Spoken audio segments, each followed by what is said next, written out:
विद्यावान गुणी अति चातुर राम काज करिबे को आतुर। अब समझ में आया कि विद्यावान होने के कारण हनुमान क्यों श्री राम का युद्ध लड़ रहे थे। कि कौन समझेगा हनुमान को, जो समझा नहीं राम को। मन जिसका खाका नहीं खींच सकता उसको कहते हैं अनूप। तो अविगत अलख अनादि अनूपा वो है राम। जब हम राम को समझ पाएंगे, हनुमान को फिर समझ पाना हमारे लिए अपेक्षित है, थोड़ा आसान हो जाएगा।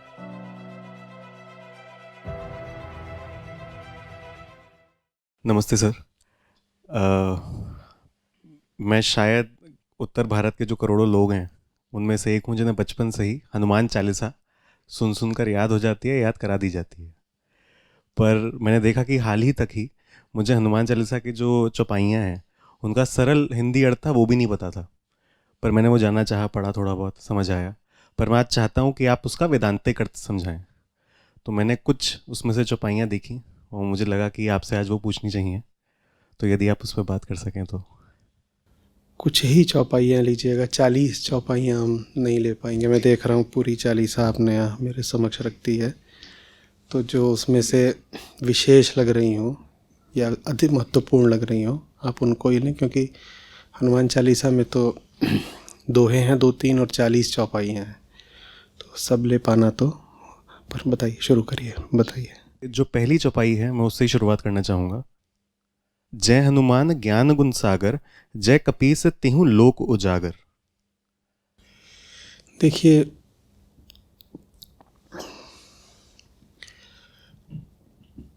हनुमान जी के सगुण चरित्र ने मुझे बचपन से ही बड़ा आकर्षित करा। और हिंदू घर में था, वहाँ तमाम देवी देवताओं से परिचय हो ही जाता है, पर सबसे ज़्यादा मुझे खास लगे हनुमान जी। उनके प्रति एक प्रेम रहा और हनुमान चालीसा का पाठ भी मैं नियमित रूप से किया करता था। कई सालों तक करा जब छोटा था, फिर छूट गया। तो तब जब पढ़ता था तो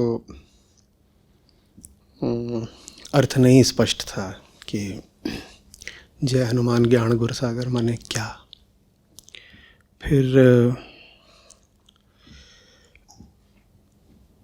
फिर वेदांत जीवन में आया और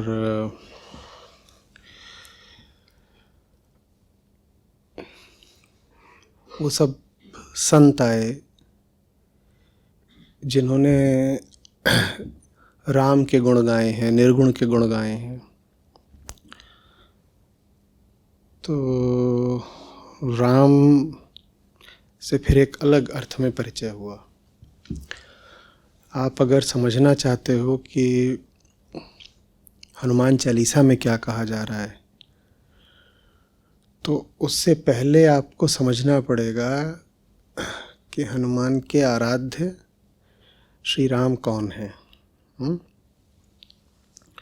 और वो अगर स्पष्ट नहीं होगा तो हनुमान चालीसा का बहुत पाठ किया जाता है, मैंने भी करा है बचपन में बहुत। हम पाठ तो करेंगे पर उसके मर्म से वंचित रह जाएंगे। तो राम कौन है? तो तुलसीदास जी से आती है हनुमान चालीसा, और संत तुलसीदास से ही पूछ लेते हैं कि कौन है श्री राम। तो उत्तर क्या मिलता है? एकदम साफ स्पष्ट उत्तर, जिसके बाद कोई गुंजाइश नहीं रह जानी चाहिए भ्रम की। राम ब्रह्म परमार्थ रूपा। राम कौन है? राम ब्रह्म है। अब ब्रह्म को लेकर भी लोग बहुत तरह की बातें कर लेते हैं कि सगुण ब्रह्म को ईश्वर कहते हैं, इस तरह की बातें कर लेते हैं। तुलसीदास वहाँ भी संशय की फिर कोई संभावना नहीं छोड़ते। कहते हैं अविगत अलख अनादि अनूपा। लो, एक नहीं 4 तरीकों से बताए देते हैं और आगे अभी और बता देंगे। अविगत माने जैसा पहले कोई हुआ नहीं, जो कभी बीत नहीं जाता, जिसका ना कोई गत है ना कोई आगत है, माने जो काल की धारा से परे है। अविगत, अविगत काल की धारा से परे माने मनुष्य तो नहीं हो सकते ना, कोई मनुष्य होता है क्या काल की धारा से परे? कोई भी भौतिक विषय होता है क्या काल की धारा से परे? अविगत हो सकता है कोई भी भौतिक विषय? पूरी प्रकृति, पूरे ब्रह्मांड में कोई भी कुछ भी अविगत हो सकता है क्या? तो रामचरितमानस के रचयिता ही स्वयं बताए दे रहे हैं कि वो किसकी बात कर रहे हैं। देखिए, बच्चों को और अल्पज्ञों को धर्म की धारा में प्रवेश मात्र दिलाने के लिए कई बार थोड़ा सगुण रूप से चर्चा करनी पड़ती है। मैं जब छोटा था और हनुमान चालीसा से मेरा परिचय हुआ था, तब मुझे कोई अविगत, अगोचर, निर्गुण, निराकार ऐसी बातें करता तो निसंदेह मेरी समझ में नहीं आती। तो इसीलिए संतों ने ये विधि करी कि आरंभ तो करा दो, और आरंभ कराने के लिए सगुण मार्ग ठीक है, क्योंकि हम होते ही ऐसे हैं ना, हमारी इंद्रियां क्या देखती हैं? गुण ही तो देखती हैं। इंद्रियां प्रकृति को देखती हैं और प्रकृति त्रिगुणात्मक है, तो इंद्रियां तो गुण ही देख सकती हैं। तो किसी का अगर धर्म में प्रवेश कराना है तो उससे सगुण चर्चा करो। उसको ऐसे बताओ जैसे राम कोई देहधारी थे, ठीक है ना, उससे लाभ होता है। उससे मुझे भी लाभ हुआ। लेकिन जो समझ सकते हैं उनके लिए संतों ने साफ बता दिया है कि हम वही बात कह रहे हैं जो ऋषियों ने कही थी। ऋषि निर्गुण ब्रह्म के खोजी और उपासक रहे हैं, और संतों ने भी स्पष्ट कर दिया है कि हाँ। तो राम ब्रह्म परमार्थ रूपा अविगत अलख अनादि अनूपा। अलख माने जिसको लक्ष्य नहीं किया जा सकता, माने मन जिसका विचार ही नहीं कर सकता। लखना, लक्ष्य करना। तुम उनके बारे में कुछ सोच ही नहीं सकते, तुम कह ही नहीं सकते। कल्पना वगैरह के घोड़े बहुत दौड़ाने की जरूरत नहीं है। आपकी कल्पना के घोड़े जितनी दूर तक जाएंगे, राम उससे कुछ अलग है। मत कहिए कि उनका मुखमंडल ऐसा है, उनका तेज ऐसा है, उनके वस्त्र ऐसे हैं, उनके केश ऐसे हैं, उनके अस्त्र ऐसे हैं, उनकी मुस्कान ऐसी है, उनके नयन ऐसे हैं। कुछ मत कहिए, अलख हैं वो। अलख के विषय में आपने इतनी बातें कह कैसे दी? अलख के विषय में इतना कुछ कहना तो धृष्टता हो जाती है। पर फिर भी संतों ने स्वयं ही कहा, पूरी रामचरितमानस और क्या है। अलख का तो चरित्र भी नहीं हो सकता, पर राम का तो चरित्र स्वयं तुलसीदास ने खूब बखाना है। वो किनके लिए होता है? उनके लिए होता है जो अभी बहुत आरंभिक अवस्था में। मैंने कहा बालकों के लिए और अल्पज्ञों के लिए, वो सब बातें उनके लिए होती हैं। वरना तो स्वयं तुलसीदास ही बता रहे हैं अनादि, जिनकी कोई शुरुआत नहीं हो सकती। कोई व्यक्ति ऐसा है जो अनादि हो सकता हो? हर व्यक्ति की कभी ना कभी शुरुआत तो होती है ना, जिसको आप बोलते हो देह ने जन्म ले लिया, जिसको आप कहते हो ना देह ने जन्म ले लिया। हर व्यक्ति की तो शुरुआत होती है। राम को कह रहे हो अनादि है, उन्होंने कभी नहीं जन्म लिया। अनूपा, जिनको कोई उपमा नहीं दी जा सकती। शब्द जिनको किसी उपाधि से विभूषित नहीं कर सकते, माने शब्द जिनको पकड़ ही नहीं सकते, उसे कहते हैं अनूप। मन जिसका खाका नहीं खींच सकता, उसको कहते हैं अनूप। तो अविगत अलख अनादि अनूपा वो है राम। जब हम राम को समझ पाएंगे तो हनुमान को फिर समझ पाना हमारे लिए अपेक्षित है, थोड़ा आसान हो जाएगा। सकल विकार रहित गद भेदा। सकल विकार, विकार माने गुण दोष। विकारों से रहित माने उससे रहित जहां गुण दोष होते हैं। गुण दोष सारे कहां पाए जाते हैं? प्रकृति में। तो सब गुण दोषों से, विकारों से परे है जो। अब प्रकृति से परे क्या होता है? अष्टावक्र गीता में हमारे साथ कोई है यहां से? अभी हमने बात करी थी ना, प्रकृति पर, पिछले ही श्लोक में भी बात करी है ना। हाँ, तो प्रकृति से परे जो है उसको क्या कहते हैं अष्टावक्र? वही तो आत्मा है ना, वही ब्रह्म है, वही सत्य है। वही बात यहाँ संत अपने तरीके से कह रहे हैं कि सकल विकार रहित गत भेदा। भेद माने अंतर, माने विविधताएं, वो भी कहाँ पाई जाती हैं? सारी प्रकृति में पाई जाती है। गत भेदा माने भेदों से आगे, भेदों से अतीत, जहां सब भेद पाए जाते हैं उस क्षेत्र से कहीं अलग। तो फिर वही बात कह रहे हैं कि प्रकृति पर, प्रकृति से अलग हैं जो। और प्रकृति माने सब कुछ, तन मन कल्पना विचार भाव, आप जो कुछ भी ला सकते हो उससे अलग हैं राम। समझ में आ रही बात? और ये बात कौन कह रहे हैं? ये बात वो कह रहे हैं जो रामचरितमानस और हनुमान चालीसा के रचयिता हैं, स्वयं वो कह रहे हैं। लेकिन हम ध्यान नहीं देते। ये अयोध्या कांड की चौपाई है।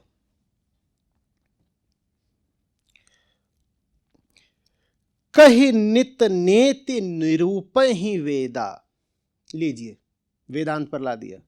कहि नित नेति निरूप ही वेदा।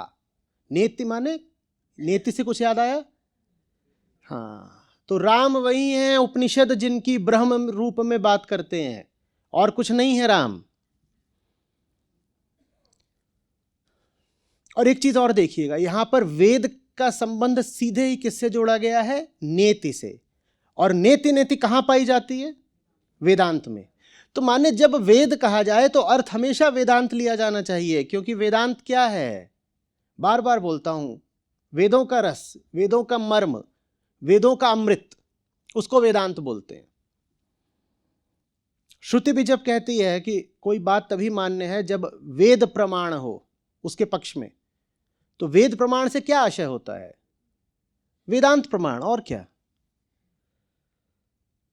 और ये बात सबको पता है, संतों को तो एकदम ही जाहिर है, पर फिर भी हम भूल जाते हैं।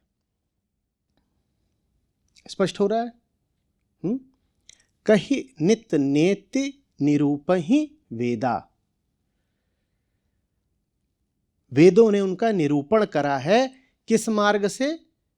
नेति नेति के मार्ग से। माने तुम जो कुछ भी सोच सकते हो वो नहीं है राम, ऐसा कहा है वेदों ने। कहि नित नेति निरूप ही वेदा। वेदों ने राम का निरूपण करा है नेति के मार्ग से, वही राम है, उनके अलावा और कुछ नहीं है राम।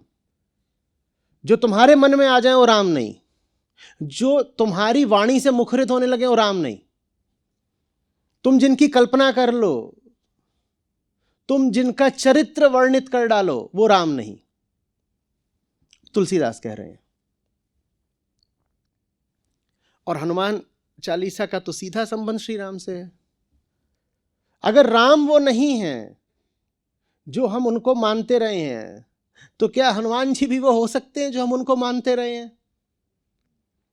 तो आपने प्रश्न करा है हनुमान चालीसा के बारे में, लेकिन शुरुआत हमें करनी पड़ेगी श्री राम से। भाई, ये कौन समझेगा हनुमान को जो समझा नहीं राम को?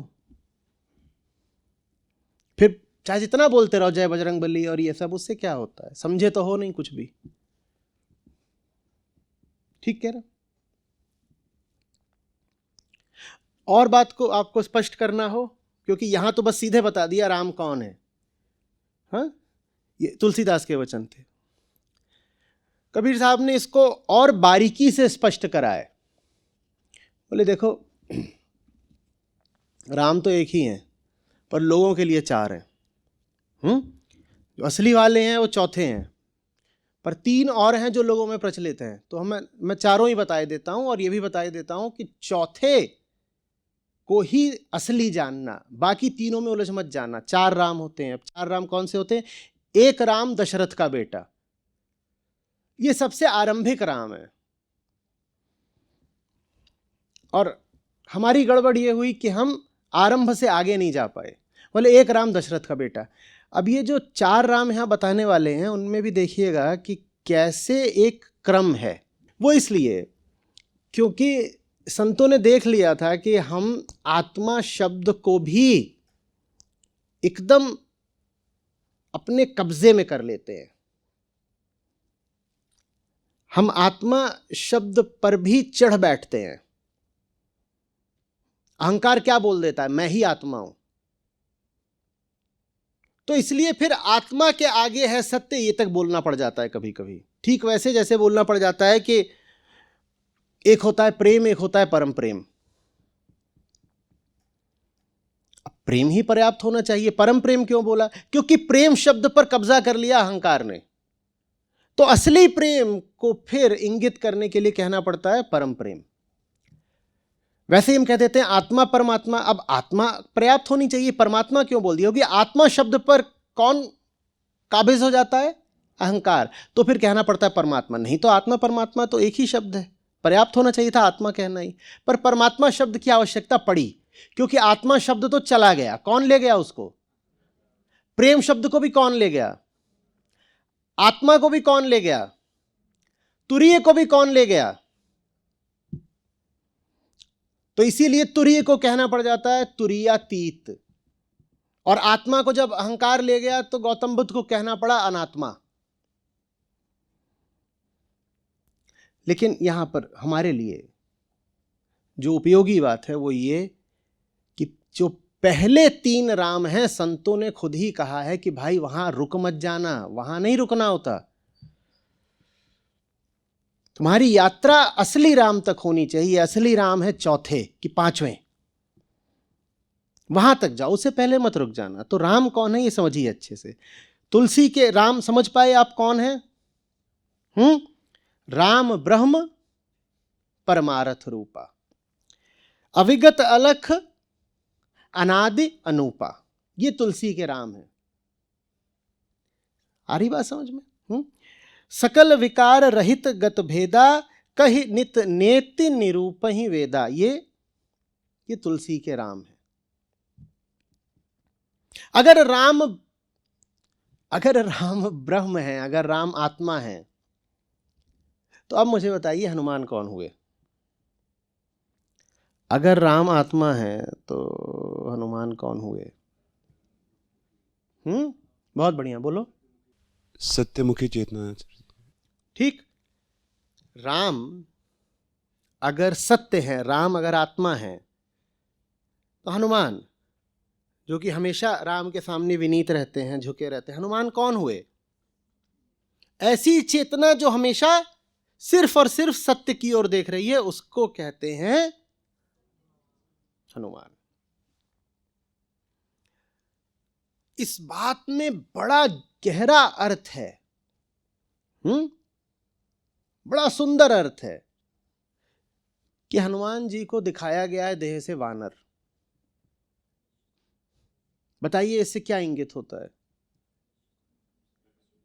हाँ, कि देह से तो हम सभी वानर हैं कि नहीं? लेकिन चेतना ऐसी होनी चाहिए कि शरीर है वानर का, लेकिन चेतना कह रही है मुझे वानर नहीं रहना। देह से तो हम सब बंदर ही बंदर हैं, और क्या है? देह तो पशु की ही है ना, मनुष्य की देह भी पशु की ही है। देह भले ही पशु की हो, लेकिन चेतना ऐसी हो जो कहे मुझे पशु नहीं रहना, मुझे राम से प्रेम है।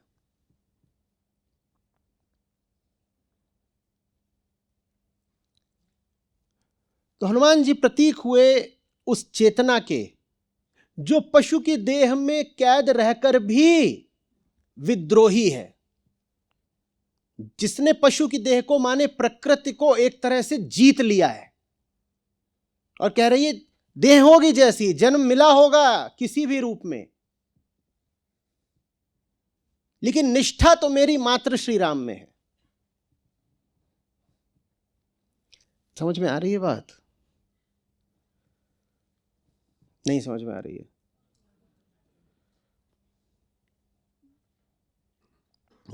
अब आते हैं उन विशिष्ट चौपाइयों पर जिनका आपने चयन करा है। सर, सबसे पहले जो पहली चौपाई है उसी से शुरुआत करना चाहूँगा कि जय हनुमान ज्ञान गुण सागर, जय कपीस तिहुँ लोक उजागर। तो 3 लोगों की बात अभी भी हमने करी थी। कौन से 3 लोग? जय कपीश तिहुँ लोक उजागर, तीनों लोक को उजागर कर रखा है आपके ज्ञान ने। पहला शब्द कौन सा आ रहा है उनके लिए? ज्ञानी। असल में रामचरितमानस से बहुत पहले आती है वाल्मीकि रामायण, जानते ही हैं आप। और उसमें वाल्मीकि ऋषि कहते हैं कि हनुमान वो हैं जो सब वेदों के ज्ञाता हैं। तो हनुमान जी का आरंभिक निरूपण ही हुआ है ज्ञानी के रूप में। कौन है हनुमान? ज्ञानी। ठीक है। तो जय कपीश तिहुँ लोक उजागर, कपीश माने वानरों में सर्वश्रेष्ठ। वानरों में सर्वश्रेष्ठ कौन होगा? ऐसे नहीं कि जो सबसे बली होगा, वो नहीं। जिसकी चेतना राम मुखी होगी वो सर्वश्रेष्ठ हो जाएगा। और तीनों लोक उसने उजागर कर दिए। चेतना के जो 3 लोक होते हैं, तीनों में होता है अंधेरा। क्यों? क्योंकि तीनों में ही केंद्र पर होती है अहंता।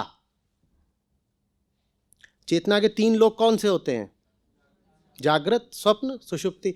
जागृत है, यहां तो बड़ी रोशनी है, फिर आप क्यों बोल रहे हैं कि अंधेरा अंधेरा? अरे देखिए, ऐसा थोड़ी है कि अभी यहां पर बत्ती गुल है, इतनी रोशनी है तो अंधेरा क्यों है? अंधेरा इसलिए है क्योंकि मुझे लग रहा है कि मैं उस रोशनी का अनुभोक्ता हूं।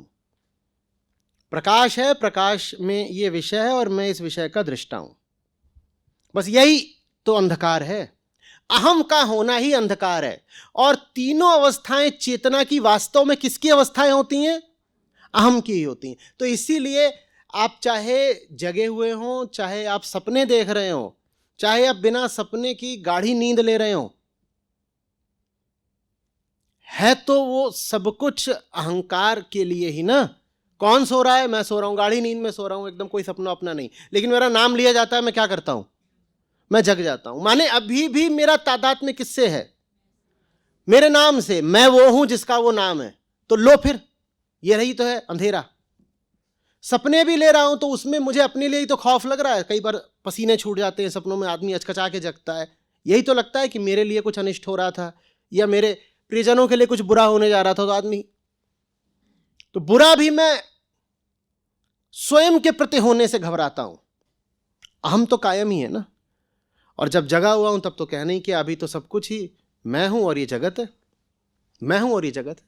तो अहम का होना ही अंधकार है। तो तीनों लोक में उजाला फिर कैसे छाता है? तीनों लोगों को उजागर कौन कर पाता है? ज्ञान। ज्ञान बता देता है अहम को कि तुम पगले हो। तुम इतने पगले हो कि हो नहीं, लेकिन अपने आप को हुआ मानते हो। यह है ज्ञान का प्रकाश। इसको कहते हैं अहम का उजागर हो जाना। अहम क्या है? अहम छाया की तरह है, अहम अंधेरे की तरह है। अंधेरे को उजागर कर दोगे तो क्या होगा? तो अहम के साथ यही है, उसको उजागर कर दो तो मिट जाता है। और अहम के विलोप को ही क्या बोलते हैं? मुक्ति। अहम के विलोप को ही आत्मा भी बोलते हैं।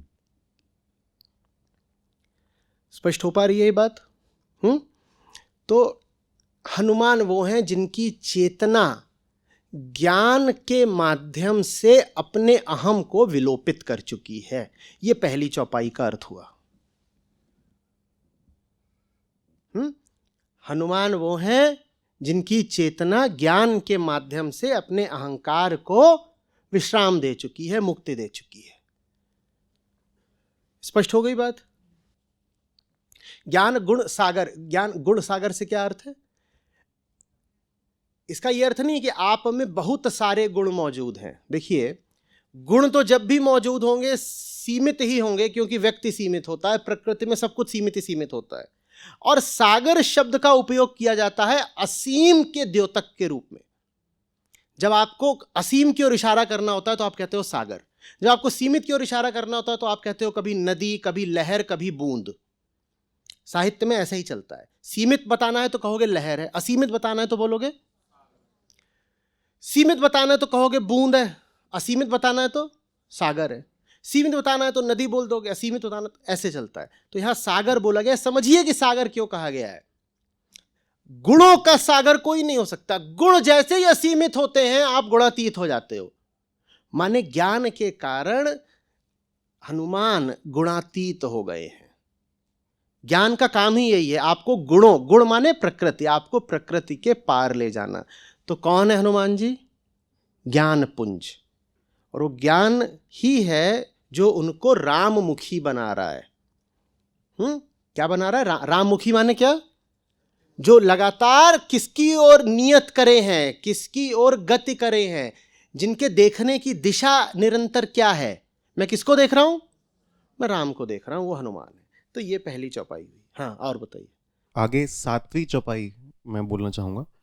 विद्यावान गुणी अति चातुर, राम काज करिबे को आतुर। ये पहली ही चौपाई से आप इसको जोड़ करके समझ लीजिए, बहुत आसान है, कोई इसमें कोई जटिलता नहीं है। विद्यावान गुणी अति चातुर। विद्या क्या होती है? फिर से आपको वेदांत की ओर जाना पड़ेगा।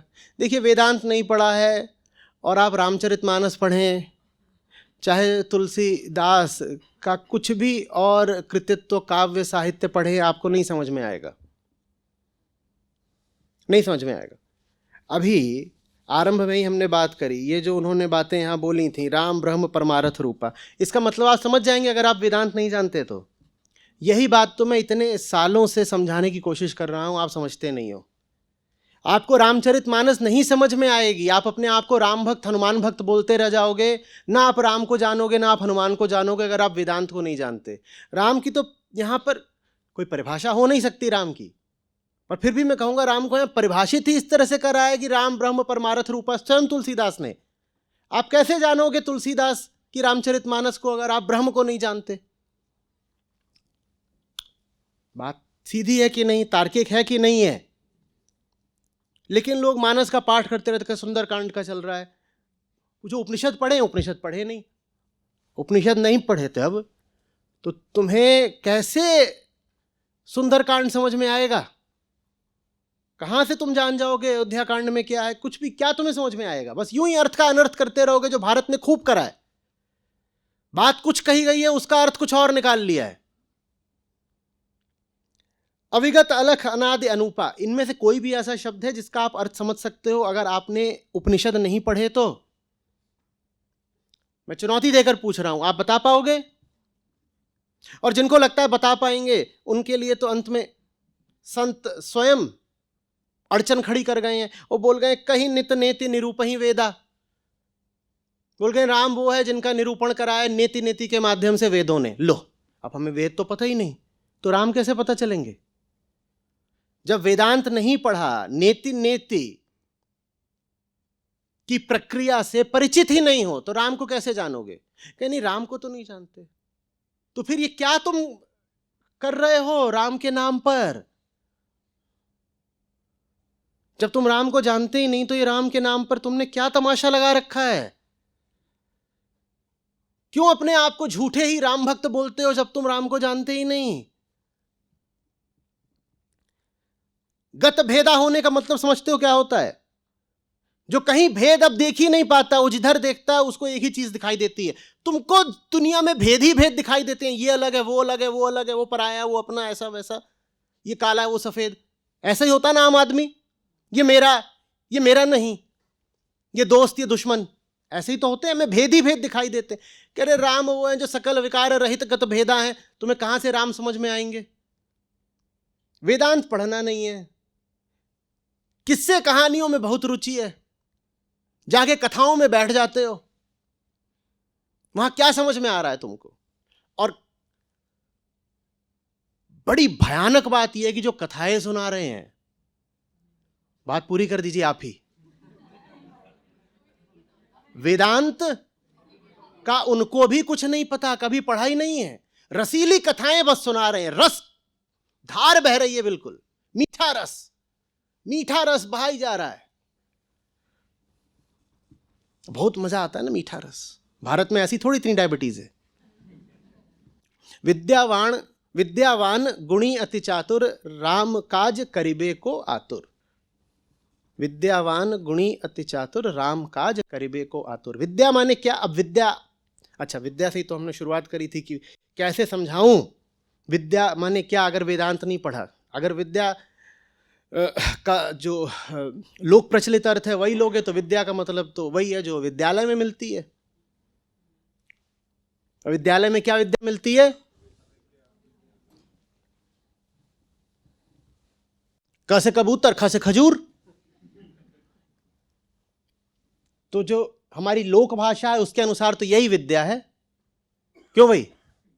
क से कबूतर, ख से खजूर। नहीं तो हम उस जगह को विद्यालय कैसे बोलते जहां अपने बच्चों को भेजते हैं? अगर वो विद्यालय है तो विद्या यही होनी चाहिए ना। 2 1 2, 2 2 4, 2 3 6, यही विद्या है।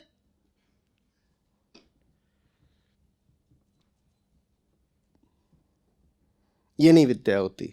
विद्या क्या है? विद्या को कहिए कि एक टेक्निकल शब्द है। विद्या कोई साधारण शब्द नहीं है कि जिसका अर्थ आप एक साधारण शब्दकोश से उठा सकें। ये जो हमारे शब्दकोश होते हैं इनमें आपको विद्या शब्द का विकृत अर्थ ही मिलेगा। विद्या माने क्या होता है? आत्मज्ञान को विद्या कहते हैं। अविद्या माने क्या होता है? संसार की सब चीजों के ज्ञान को अविद्या कहते हैं। ठीक? दुनिया को जान रहे हो इसको क्या बोलते हैं? अविद्या। तो ये जो हमारे स्कूल कॉलेज हैं, ये बात भी कई बार बोली है, ये वास्तव में अविद्यालय हैं, क्योंकि यहां दुनियादारी का ज्ञान दिया जाता है। ये विद्यालय उस दिन बनेंगे जिस दिन इनमें आत्मज्ञान भी दिया जाएगा। पर आत्मज्ञान जैसा कोई विषय हमारे पाठ्यक्रम में कहीं होता नहीं है। कि होता है? तो ये अविद्यालय हैं, ये विद्यालय नहीं है किसी भी तरीके से। विद्यावान गुणी अति चातुर, राम काज करिबे को आतुर। जब विद्या आ जाती है, व्यक्ति स्वयं को जान जाता है, तो फिर बस वो एक ही काम कर सकता है जो श्री कृष्ण भगवद गीता में बताते हैं, निष्काम कर्म। उसी को यहां कहा गया है राम काज, जिसको श्री कृष्ण भगवद गीता में कहते हैं निष्काम कर्म, उसी को तुलसीदास के यहां कहते हैं राम काज। अब समझ में आया कि विद्यावान होने के कारण हनुमान क्यों श्री राम का युद्ध लड़ रहे थे। यही करोगे आप भी। जिस दिन विद्या आ जाएगी ना, आपके पास करने को कुछ और नहीं होगा।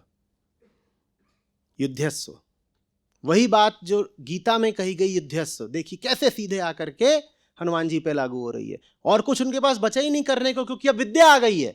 अब विद्या आ गई तो क्या करे, अपने लिए तो कुछ है ही नहीं करने को। पूरी रामायण में आप कहीं भी हनुमान जी को अपने लिए कुछ करता पाते हो क्या? एक भी मुझे दृष्टांत बता दो कि हनुमान जी अपने लिए व्यक्तिगत स्वार्थ के लिए कुछ कर रहे हैं, किसी को बताओ। कुछ है ऐसा? भूल से भी कर दिया उन्होंने कि लंका गए थे, वहां देखा कि अच्छा मामला बढ़िया है, तो कहा चलो कुछ अपने लिए भी रख लेते हैं। सोना चांदी लटक रहा है चारों तरफ, कुछ करा उन्होंने? अपने लिए कुछ नहीं कर रहे ना। फिर व्यक्ति जो करता है बस राम के लिए करता है, उसी को क्या बोलते हैं? निष्काम कर्म। वही यहाँ के राम काज करिबे को आतुर, और कोई आतुरता बचती ही नहीं है। और यही जो विद्या है, ये सब गुणों और सारी चतुराई की चालक बन जाती है। तो इसीलिए जब शुरुआत भी हुई थी तो क्या बोला था? ज्ञान सबसे पहले आएगा ना। जय हनुमान। सबसे पहले क्या? यहां भी सबसे पहले क्या? विद्या। ज्ञान सबसे पहले, विद्या सबसे पहले। ज्ञान के अलावा मनुष्य का नहीं कोई सहारा होता है। लेकिन ये जितने लोग आज नाम ले रहे हैं, कभी राम कभी हनुमान, इन्हें ज्ञान रंच मात्र भी नहीं है। बस नारे लगवा लो और झूठ बुलवा लो और रस की धार बहवा लो, इतना होता है। तो विद्या जब होती है तो वो सब गुणों की क्या बन जाती है? नेत्री बन जाती है, संचालिका बन जाती है। होना भी यही चाहिए ना। ये सब गुण फिर आपके लिए क्या बन जाते हैं, कितनी बार बोला है, क्या बन जाते हैं? जब यहाँ पर राम होते हैं तो ये जो देह है ये आपके लिए क्या रह जाती है? अब एक बहुत बढ़िया, ये बन जाती है एक साधन, संसाधन। तो सब गुण, गुण माने देह, प्रकृति, प्रकृति गुण देह, ये सब एक तल की बात है ना। जो लोग साथ जुड़े हुए हैं कुछ समय से वो समझ रहे होंगे, कुछ बाकियों को तकलीफ आ रही होगी। कितने लोग हैं जो मेरी भाषा से बिल्कुल ही परिचित नहीं है, जिन्हें लग रहा है कि बहुत तेजी से आगे बढ़ रहे, तो अभी इसके बाद पूछ लीजिएगा कहाँ पे अटक रहे हैं। प्रकृति, गुण, देह, पदार्थ, ये सब क्या है? ये एक है, इनको एक दूसरे से समानार्थी मानिए। तो जब राम यहां होते हैं तो ये जितने गुण होते हैं ये सब किसकी सेवा में लग जाते हैं? व्यक्ति कहता है ये देह मिली है एक संसाधन के रूप में, इसका तो इस्तेमाल करना है, इसे खुश नहीं करना,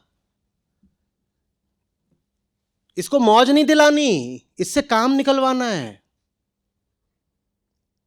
और काम निकलवाने के लिए भी समय तुम्हें कितना मिला है? जैसे देह है सीमित, 5 ही उंगली है ना, 2 ही आंख है ना, बुद्धि भी सीमित है, स्मृति भी सीमित है, उसी तरीके से अवधि भी सीमित है।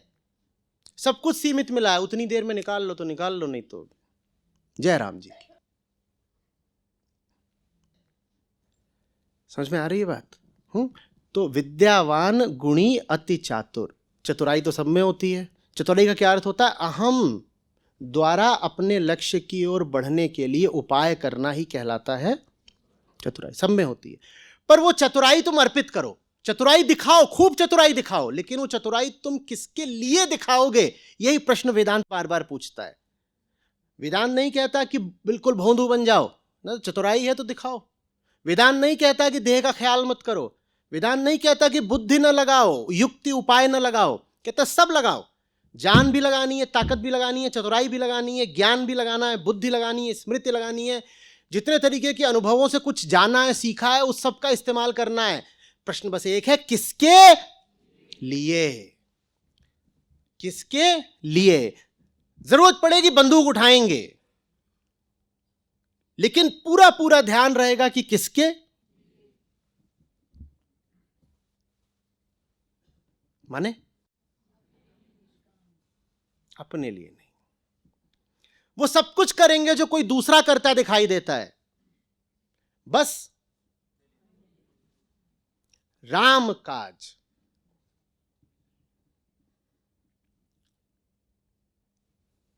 राम काज सब कुछ करेंगे। बोलो बोलो, दुनिया क्या करती दिखाई देती है? नहीं, काम क्या क्या करती दिखाई देती है दुनिया? जोर से बोलिए। हम भी कमाएंगे, ताकत हम भी कमाएंगे, और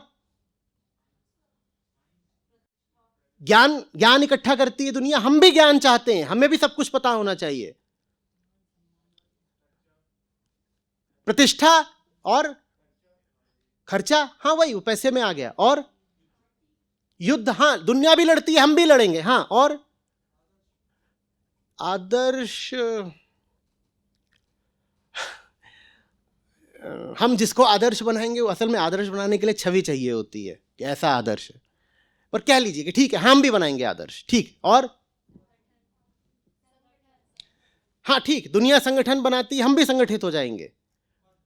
पर हाँ ठीक, हम भी पूछते हैं, तुम भी पूछते हो किसी को, तुम्हारे लिए भी कोई सम्मान नहीं है, हमारे लिए भी कोई सम्मान नहीं है, लेकिन अंतर बस रहेगा एक, क्या? अपने लिए नहीं कर रहे भाई, सब कुछ वही कर रहे हैं तुम करते हो, अपने लिए नहीं कर रहे। और ये कह करके हम किसी पे कोई एहसान नहीं कर रहे, वास्तव में हमारा परमार्थ ही इसी में है, हमारा ही परम स्वार्थ इसमें है कि अपने लिए ना करें। अपने लिए करेंगे तो हमारा नुकसान हो जाएगा, इसलिए अपने लिए नहीं कर रहे। कोई ऊंचा दिखने की बात नहीं है, कोई अपनी उज्जवल छवि प्रक्षेपित करने की बात नहीं है, निरे स्वार्थ की बात है। अपने लिए कुछ करूंगा तो मामला खराब हो जाएगा, इसलिए अपने लिए करना ठीक है नहीं। समझ में आ रही है बात?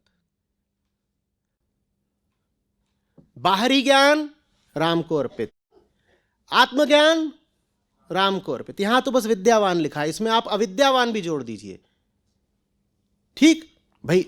शस्त्र संचालन भी जानते थे, कई तरह की चीज़ें उनको पता थी, दुनियादारी में भी कुशल थे, तो अविद्यावान भी थे हनुमान। सिर्फ विद्यावान ही नहीं थे, विद्या भी है, अविद्या भी है, गुण भी है, चतुराई भी है, बल भी है, कौशल भी है।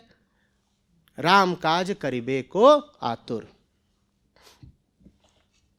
हे अर्जुन, स्वधर्म की राह में मरना भी बेहतर है।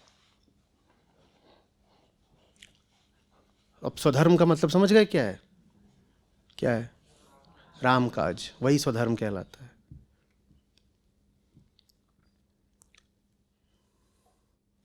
प्रकृतिगत धर्म का पालन करने की अपेक्षा स्वधर्म में मरना भी बेहतर है, जिसको श्री कृष्ण कहते हैं परधर्म। पर शब्द अष्टावक्र किसके लिए प्रयोग करते हैं? अभी तो बात करी थी, प्रकृति के लिए, जो पराया है उसको ही कहते हैं। हाँ, तो परधर्म क्या हुआ? उसको मैं कहता हूं प्रकृति धर्म, माने जो कुछ प्राकृतिक रूप से आपका करने का जी करता है वो करने से तो कहीं बेहतर है कि राम काज करो, भले ही मर जाओ। प्रकृति धर्म का पालन करने में सुख मिलता हो और स्वधर्म का पालन करने में मृत्यु मिलती हो, तो भी स्वधर्म को चुनो। लेकिन प्रकृति धर्म आकर्षित बहुत करता है। प्रकृति धर्म क्या होता है? जो कुछ शरीर आपसे करवाए और बोले कि यही तो धर्म है तुम्हारा, यही करो। शरीर क्या क्या करवाता है आपसे? और तो ये सब कुछ जो आपसे शरीर में मन विचार सब आ गया, ये सब जो आपसे करवाते रहते हैं ना, और कहते हैं यही करना तो धर्म है। घर में भी सुना होगा ना, यही सब तो करना धर्म होता है। हाँ, तो शरीर जिस राह आपको भेजता है उस राह जाने से कहीं बेहतर है मर जाना अर्जुन। राम काज करिबे को आतुर।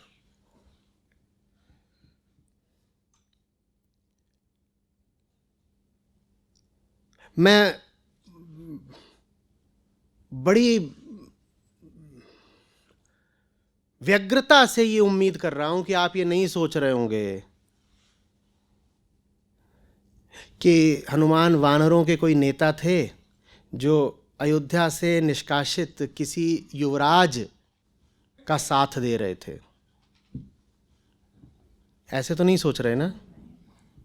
पर हमें तो ऐसे ही बताया गया है, सब ऐसे ही सोचते हैं। कि हनुमान कौन है? हमें जो बताया गया, क्या बताया गया है कि दक्षिण में वानरों जैसा कोई दल या कोई प्रजाति रहती थी, जो टीवी में आती थी रामायण, उसमें तो हनुमान जी को क्या दिखा दिया था कि मुंह भी उनका कैसा है? वानर जैसा है। यही तो दिखाया था। कृपा करके ये सब मत सोच लीजिएगा। वो उतने ही वानर हैं जितना कि हमारा शरीर वानर है। डार्विन ने तो बहुत बाद में बताया कि हम कहां से आए हैं। कहां से आए हैं? जंगल से आए हैं, और जंगल में भी यही चिंपैंजी, गोरिल्ला, यही सब। ऋषियों को ये बात बहुत पहले सूझ गई थी कि प्रकृति के ही पुत्र हो तुम, एक कोशिका से ही विकसित हुए हो। ये बात वेदांत बहुत पहले बोल चुका है। हाँ, उतने विस्तार के साथ, उतनी सफाई के साथ नहीं बोली है जितना डार्विन बोले हैं, पर यह बात जो भी व्यक्ति जीवन पे ध्यान देगा उसको दिखेगी। कैसे दिखेगी? इसलिए नहीं कि वो अंतर्यामी है या त्रिकालदर्शी है तो उसने आंखें बंद की और अतीत में जाकर के देख लिया कि मनुष्य का विकास कैसे हुआ है कालक्रम में। नहीं नहीं, ऐसे नहीं। उसने आज के मनुष्य को देखा और जान लिया कि हम बंदर हैं। 1,00,000 साल पहले का अतीत जानने की जरूरत नहीं है यह समझने के लिए कि हम वानर हैं। जो आज का मनुष्य है बस उसको ध्यान से देख लो, बिल्कुल दिख जाएगा कि हम वानर हैं। तो ऋषि वही हैं जिनमें जीवन के निष्पक्ष अवलोकन की एक पैनी दृष्टि से क्षमता होती है, उनको कहते हैं ऋषि। जो बस सामने देखते हैं और उनको वो दिख जाता है जो आपको नहीं दिखेगा। आप कहेंगे ये बात इन्हें कैसे दिख गई, उन्हें दिख गई। क्यों दिख गई? क्योंकि उनका मन निष्पक्ष है, माने कामना से मुक्त है। जब मन में अपनी स्वार्थ सिद्धि के विचार नहीं चल रहे होते ना, तो ऐसे ऐसे देखते देखते ऐसी बातें दिखने लगती हैं जो अन्यथा नहीं दिखती। हम आज भी वानर हैं। तो इस तरह से करके आप जो ये सब इतने उज्जवल प्रतीक हैं, इनका अपमान न करें कि हनुमान एक वानर थे जो अयोध्या से निष्कासित युवराज जो अपने भाई और पत्नी समेत वन गमन कर रहे थे, उनका साथ दे रहे थे इत्यादि। नहीं, वैसा नहीं। बात कहीं ज़्यादा गहरी है। जो गहरी और असली बात है समझ पा रहे हैं? हाँ, आगे बढ़िए। अगला क्या है?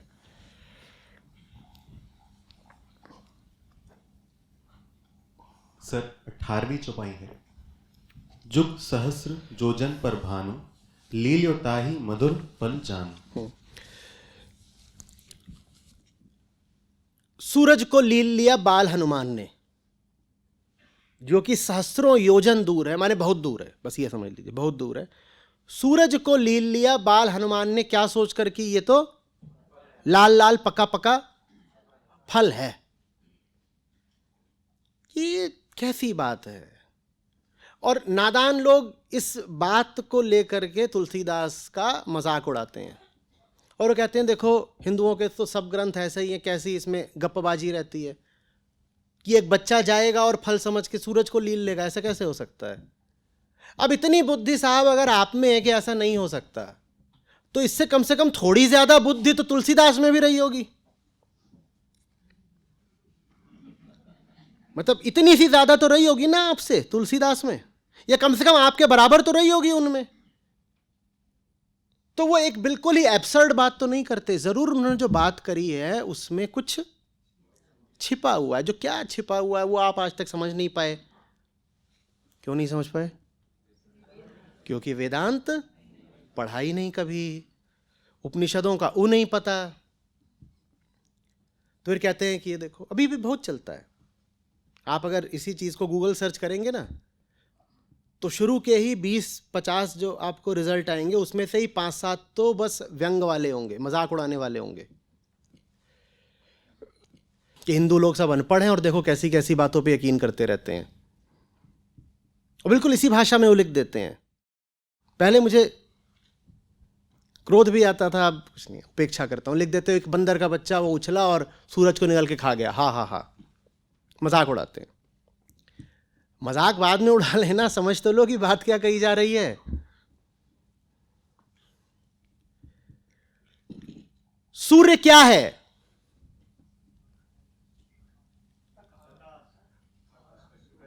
इस प्रकृति की समस्त ऊर्जा का स्रोत, कम से कम इस पृथ्वी की समस्त ऊर्जा का स्रोत, ठीक? तो प्रकृति का सबसे बड़ा प्रतीक है सूर्य। आप जो कुछ भी देख पा रहे हैं, क्योंकि बात हमसे करी जा रही है ना, और सौर मंडल के लोगों से और आकाशगंगाओं के लोगों से तो करी नहीं जा रही है, पृथ्वी के लोगों से बात करी जा रही है। और पृथ्वी के निवासी जो कुछ भी देख पा रहे हैं, जिस भी चीज का उन्हें अनुभव हो रहा है, यहां जो कुछ भी चल रहा है, वो किसकी ऊर्जा से चल रहा है? पृथ्वी की समस्त ऊर्जा किसकी ऊर्जा है? ये हवा जो बहती है, ये हवा किसकी ऊर्जा से बहती है? ये समुद्र में जो लहरें उठती हैं किसकी ऊर्जा से उठती हैं? आप चांद भी मत बोलिएगा, चांद के पास भी किसकी ऊर्जा है? हम सांस भी ले रहे हैं तो ये ऊर्जा परोक्ष रूप से किसकी है?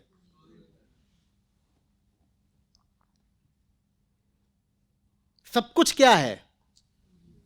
आप फॉसिल फ्यूल भी बोलते हो, वो फॉसिल बना कैसे? उसको किसने फॉसिल बनाया? फॉसिल फ्यूल मैंने यही आपका डीजल पेट्रोल सब, ये इसको फॉसिल बनाया किसने? सूर्य ने बनाया।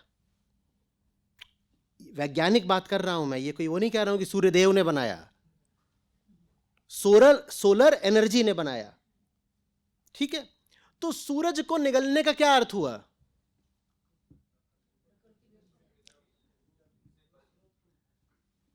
प्रकृति में जो सबसे बड़ा तुमको दिखाई पड़ सकता है हनुमान जा करके सीधे उसी को जीत लाए, माने प्रकृति को जीत लेना। या माने ये नहीं है कि फल समझ के ऐसे खा गए।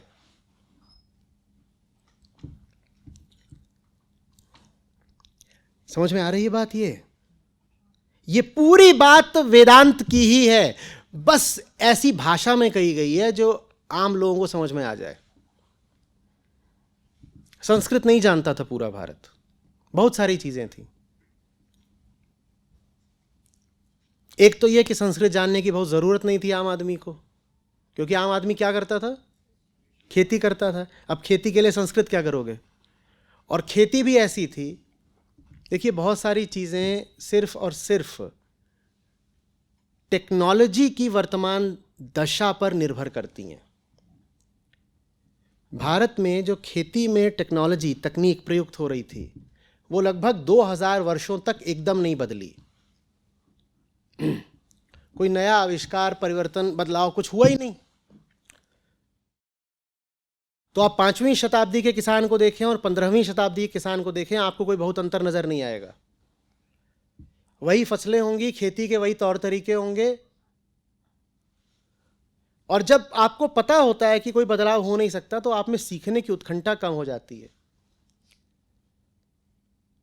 तो भारत का जो किसान था उसके पास एक संचित ज्ञान था जो उसे अपने पिता से, दादा से मिलता था, और वो उसी संचित ज्ञान में संतुष्ट रहता था। क्या करोगे और ज्यादा जान करके? और ज्यादा जान करके भी कुछ बदलना तो है नहीं। बारिश तो तभी होगी जब होनी है, फसलें भी वही उगनी है जो उगनी है। और काम चलाऊ ज्ञान हमें मिला ही हुआ है, किससे? उतना ज्ञान पर्याप्त हो जा रहा था ना। आगे आप जाएं तो हो सकता है कि किसान अनपढ़ हो, लेकिन फिर भी उसे बहुत सारी बातों का व्यवहारिक ज्ञान अच्छा होता है। उतने ज्ञान से काम चल जा रहा था। तो उन लोगों को समझिए जिनसे तुलसीदास बात कर रहे हो। तुलसीदास कहां पर थे? कहां पर थे? उत्तर भारत में थे, जहां पे सारा काम ही चल रहा है खेती से। उन लोगों को आप सीधे सीधे वेदांत के सूत्र बताओगे, उन्हें नहीं समझ में आ रहे थे। ऊपर से जाति प्रथा, एक तो संस्कृत सीखने में भाषा जटिल, और ऊपर से पुरोहितों ने अपने स्वार्थ के चलते ऐसा कर दिया था कि देश की 80-90% आबादी निरक्षर। लेकिन उन तक धर्म को ले जाना भी जरूरी है, तो कैसे ले जाएं उन तक धर्म को? फिर उन तक धर्म को प्रतीकों और कथाओं के माध्यम से ले जाया गया। संतों ने कहा सीधे सीधे मैं इनको बोलूंगा अहम ब्रह्मास्मि, बड़ी दिक्कत हो जानी है। इनकी चेतना इतनी विकसित ही नहीं होने पाई है कि वेदांत के सूक्ष्म सिद्धांतों को पकड़ पाए। तो कुछ गा के समझाएंगे, कुछ मनोरंजन के माध्यम समझाएंगे, कुछ कथा के माध्यम समझाएंगे। इसलिए आप देखो ना प्रमाण कि वही तुलसीदास हैं जो कह रहे हैं राम ब्रह्म परमार्थ रूपा, लेकिन वही बता रहे हैं कि रामचंद्र जी का जन्म कहां हुआ था और कैसे हुआ था, और वही बता रहे हैं कि नहीं बता रहे हैं? ये बात आपको अजीब लगेगी, खुद ही तो बोल रहे हो राम ब्रह्म परमार्थ, ब्रह्म का तो जन्म होता ही नहीं कभी। तो फिर क्यों पूरा बताया है कि राजा दशरथ थे, उनकी 3 रानियां थीं और फिर उनके ऐसे ऐसे बच्चे हुए? क्यों बता रहे हो फिर ये सब? वो दोनों बातें अलग अलग लोगों को बताई गई हैं। जो समझ सकते हैं उनको सीधे ही बता दिया राम ब्रह्म परमार्थ रूपा, लेकिन 99% लोग समझ नहीं सकते, तो उनको फिर कैसे समझाया? उनको कथा के माध्यम से समझाया कि राम कथा के माध्यम से समझो तुम। उनको प्रतीकों के माध्यम से समझाया। अब आम आदमी को आप सीधे बोलोगे कि मन हमेशा आत्ममुखी होना चाहिए, उसको नहीं समझ में आती बात। उसको नहीं, आप उसको बोलोगे देखो जो भी करो, जैसे भी करो, बस वो जो एक सत्य है उसकी निष्ठा में करो, वो सुन लेगा, लेकिन बात बहुत गहरे नहीं जाएगी। क्योंकि हम जैसे होते हैं ना बचपन से ही, हमें कोई उदाहरण चाहिए, हमें कोई चित्र चाहिए, हमें अपने सामने कोई सजीव मूर्ति चाहिए जिसका हम अनुकरण कर सके, हमें कोई आदर्श चाहिए होता है। तो फिर वैसे मन का जो सदा सत्यनिष्ठ ही रहता है, एक आदर्श खाका खींचा गया। उस आदर्श खाके को क्या नाम दिया गया? हनुमान। अब आसानी हो गई। अब हम कह सकते हैं हाँ, हनुमान जी ने हमेशा राम जी की भक्ति करी तो मैं भी करूंगा, ठीक। लेकिन अगर आप बस सिद्धांत के तौर पे बता देते आम आदमी को कि मन और आत्मा दो ही होते हैं और मन को हमेशा आत्मा के प्रति ही निष्ठा रखनी चाहिए, तो सुन तो लेता लेकिन व्यवहार में नहीं ला पाता। तो व्यवहार में लाने के लिए फिर एक पूरा ताना बाना बुनना पड़ता है। उसी में फिर ये बात है कि जुग सहस्र जोजन पर भानु लील्यो ताहि मधुर फल जानू। इसका अर्थ समझ पाए?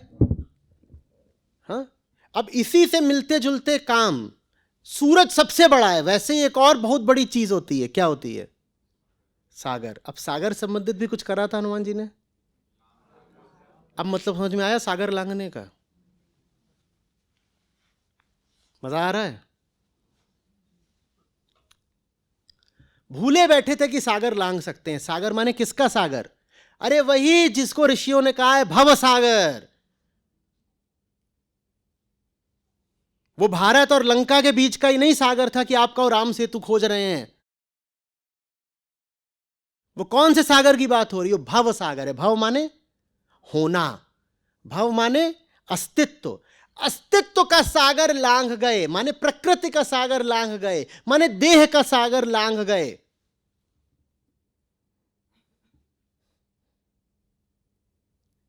समझ में आ रही बात? सूरज को निगलना और सागर लांघ जाना, ये दोनों बिल्कुल एक बात है। दोनों में ही प्रकृति का उल्लंघन किया जा रहा है और यही हर जीव का धर्म होता है। लांघ जाओ प्रकृति को, लांघ जाओ देह को, लांघ जाओ जन्म को। जब जन्म को लांघ जाओगे तो अमर हो जाओगे, जो होने के लिए पैदा हुए हो। अब वो बात भी चालीसा में आती है आगे कि जीवन की जो सीमा है उसको लांघ गए हैं हनुमान। वो बात भी आती है, अगर आपने चुनी होगी तो पूछेंगे। और बताइए सर। इसी की अगली चौपाई थी, प्रभु मुद्रिका मेली मुख माही जल्दी लांघी गए अचरज नाही। हाँ, उसमें और ही जोड़ दीजिए कि प्रभु की मुद्रिका का जो चमत्कार था, ये मुंह में क्या रखी हुई थी? प्रभु की अंगूठी। और पीछे उनको कुछ याद दिलाया गया था। किसने याद दिलाया था? क्या याद दिलाया था? मन को याद दिलाया जा रहा है कि तुम में प्रकृति को लांघ जाने की क्षमता, और फिर वो लांघ जाता है, और फिर वो लांघ जाता है। जलधि लांघ गए अचरज नाही। आपको भी तो यही करना है, जलधि को ही तो लांघना है आपको भी, सूरज को ही तो निगलना है आपको भी। और हम किस लिए पैदा हुए हैं?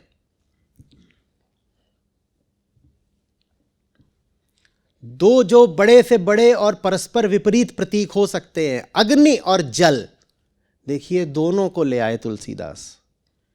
बोले तुम वो हो जो आग को खा जाओगे और जल को लांघ जाओगे, याद करो तुम कौन हो। ये बात मात्र हनुमान से नहीं कही जा रही है, ये बात एक एक जीव से कही जा रही है। तुम वो हो जो आग को खा सकते हो और जल को लांघ सकते हो। और यही बात आचार्य शंकर बोलते हैं। वो किस रूप में बोलते हैं? कौन याद दिलाएगा? निर्वाण षटकम। हाँ, निर्वाण षटकम में वो पंचभूत के लिए क्या बोलते हैं? अरे ना अग्निर न वायु, बोलो बोलो, कोई तो बोलो।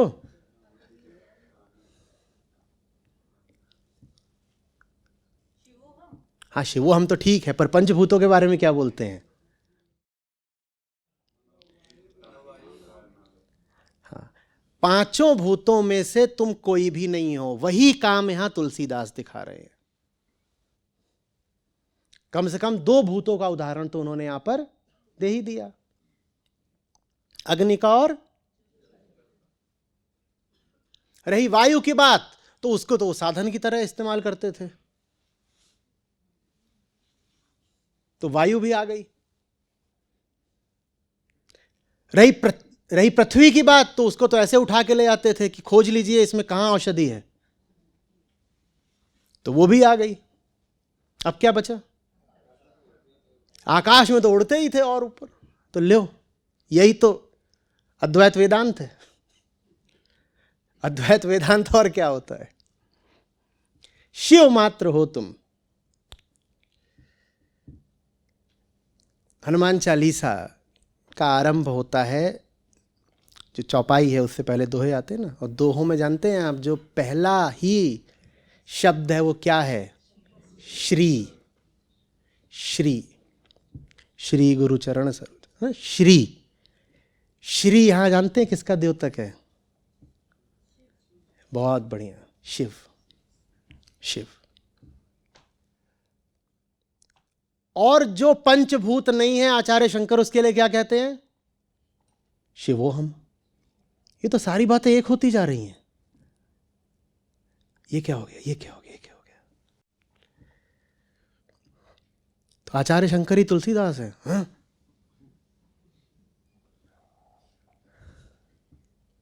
पर वहां तो संस्कृत है, यहां हिंदी भी नहीं है।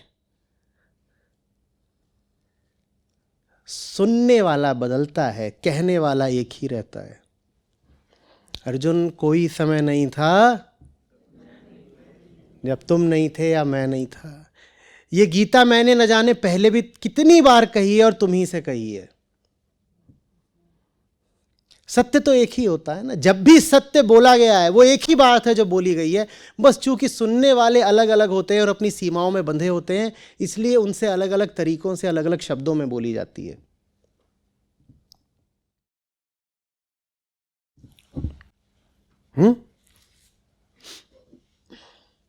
तुलसीदास जी से 600 साल पहले आचार्य शंकर अपनी बात बोल गए थे, और वो वही बोल गए थे जो यहां आप देख रहे हो।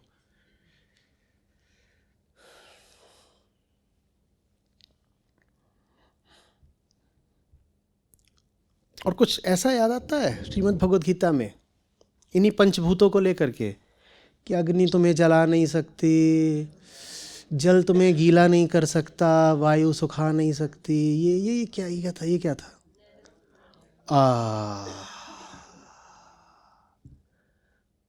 तो वही बात वहां भगवद गीता में भी हो रही है। कुछ गड़बड़ है। ये सारी बातें कहीं किसी एक व्यक्ति ने तो नहीं कही। ऐसा तो नहीं जिस एक ने कही है वो व्यक्ति ही ना हो। और ऐसा भी तो नहीं कि कहीं जो व्यक्ति ये सब बातें करने लगे वो व्यक्ति ना रह जाता हो, फिर धीरे धीरे मामला खतरनाक है।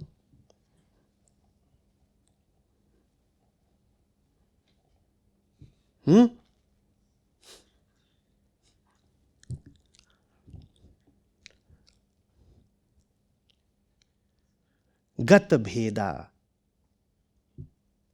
जब विद्या उठती है तो सबसे पहले जो चीजें अलग अलग दिख रही थीं वो एक दिखने लगती हैं। अभी आपके सामने जो हो रहा है यही हो रहा है, आप गत भेद हो रहे हैं। आपको श्रीमद् भगवद गीता, अष्टावक्र गीता, निर्वाण षटकम और रामचरितमानस में अब भेद दिखना कम हो रहा है ना, आप गत भेद हो रहे हैं। और जो गत भेद है उसके लिए तुलसीदास क्या नाम दे रहे हैं? राम। तो अभी आप राम के निकट जा रहे हैं धीरे धीरे। यही है प्रक्रिया राम के निकट जाने की जो अभी चल रही है। नारे लगाने से निकट नहीं जाओगे, कर्मकांड से भी निकट नहीं जाओगे।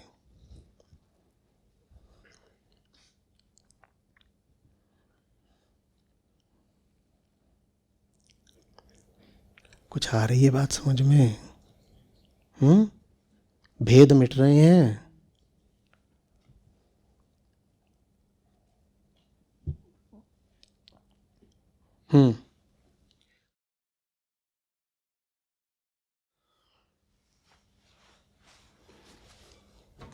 और राम के नाम पे अंधविश्वास करके तो इधर उधर की फिजूल बातें फैला करके, जादू टोना तिकड़म करके तो एकदम ही दूर चले जाओगे राम से।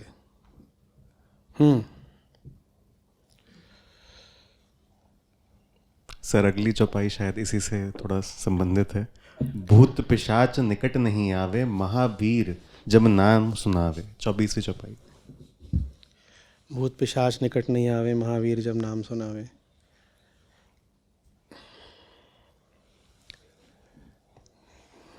भतीजा है मेरा छोटा, उसको एक उसने अपने दिमाग में एक चीज़ बैठाई है, क्या नाम है उसका,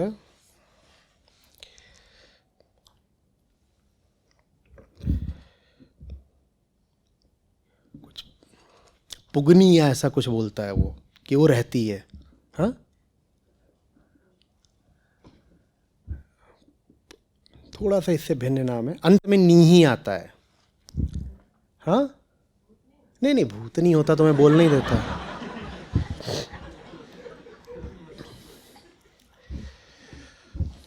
तो जैसे सुबह उठेगा तो बाहर निकलेगा तो कोई उससे पूछेगा कल रात में आई थी पुगनी, तो फिर वो अपनी बुद्धि के अनुसार बोलेगा नहीं, कल रात तो नहीं आई। तो उसको लग रहा होता है कि अभी पुगनी आई है। तो फिर मैं अगर कभी हूँ तो मैं उसको बैठा लूँगा गोद में, कहेगा पुगनी आई है, पुगनी बैठा लूँगा, इधर की बात करूँगा, है पुगनी अब? बोलेगा नहीं, पुगनी नहीं है। तो क्या हुआ पुगनी का? आई तो थी, तुम कह रहे थे। बोला आई थी चली गई, आई थी चली गई। तो पुगनी तो है ही है, किसके देखे है, किसके लिए है? उसके लिए है। लेकिन उसको ही जब अपने ताऊ जी का मिल जाता है सहारा तो उसको लगता है अब नहीं है।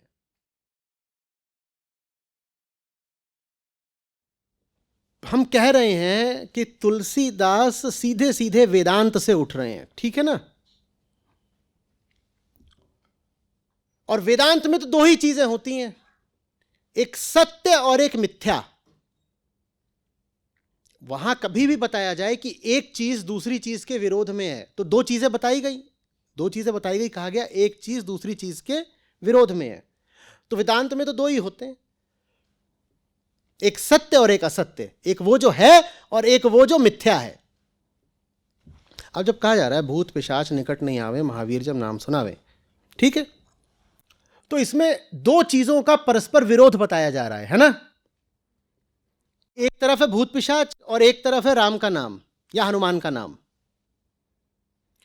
एक के होते ही दूसरा गायब हो जाता है। और हम कह रहे हैं वेदांत में दो ही चीजें होती हैं, सत्य और मिथ्या। जिसके होते ही दूसरा गायब हो जाए वो हमेशा क्या होता है? सत्य। तो जो नाम है यहां पर, चाहे वो आप हनुमान का नाम कहें कि राम का नाम कहें, वो जो नाम है वही क्या है, और जो दूसरी चीज हुई वो क्या हुई? तो क्या मिथ्या हुआ यहां पर? मिथ्या का अर्थ ही क्या है?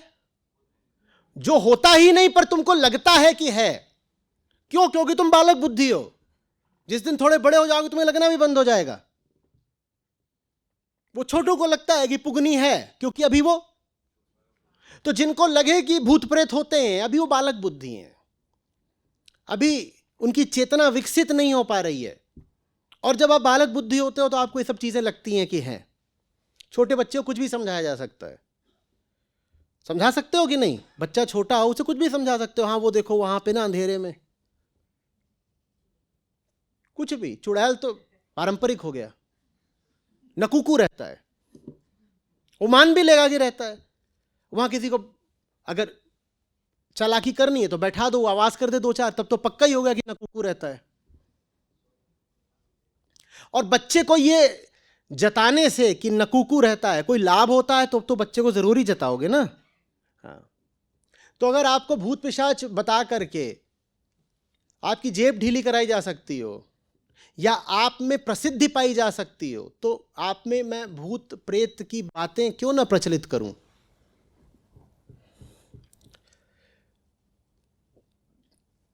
भाई बच्चे से काम निकलवाना होता है तो आप बच्चे को डराते हो। यहां से 40-40 कोस दूर जब बच्चा सोता नहीं है तो मां कहती है सो जा, नहीं गब्बर आ जाएगा। मां तक को बच्चे को डराना पड़ता है क्योंकि काम निकलवाना है ना। वो कुकू करे जा रहा है, सो नहीं रहा, मां को भी नहीं सोने दे रहा। तो बच्चा होने का ये नुकसान होता है, आपको कुछ भी झूठ मूठ बोल के आपको डराया जा सकता है और आपसे काम निकलवाया जा सकता है।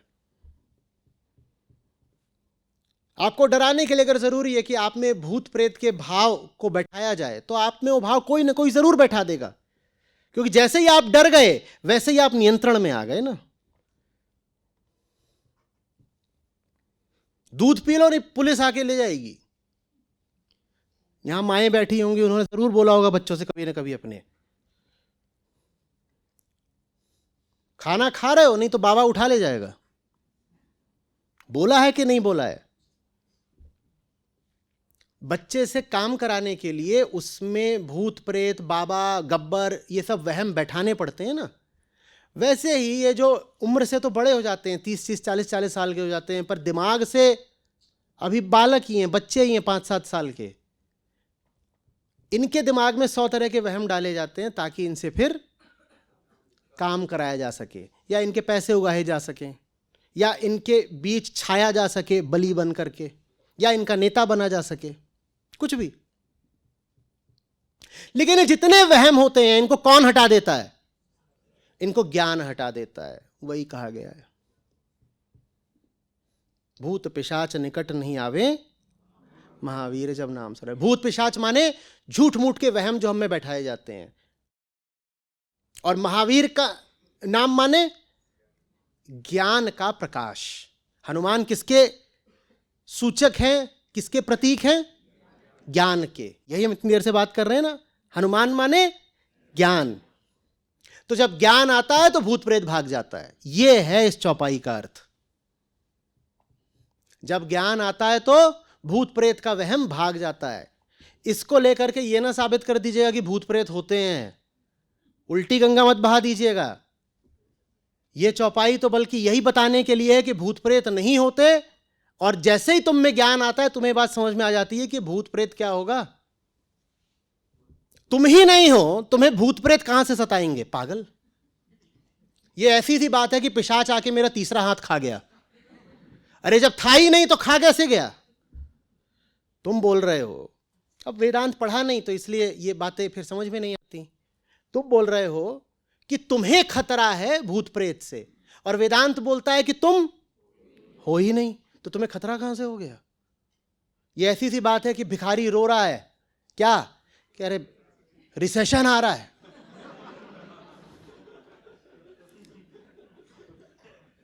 मेरा क्या होगा?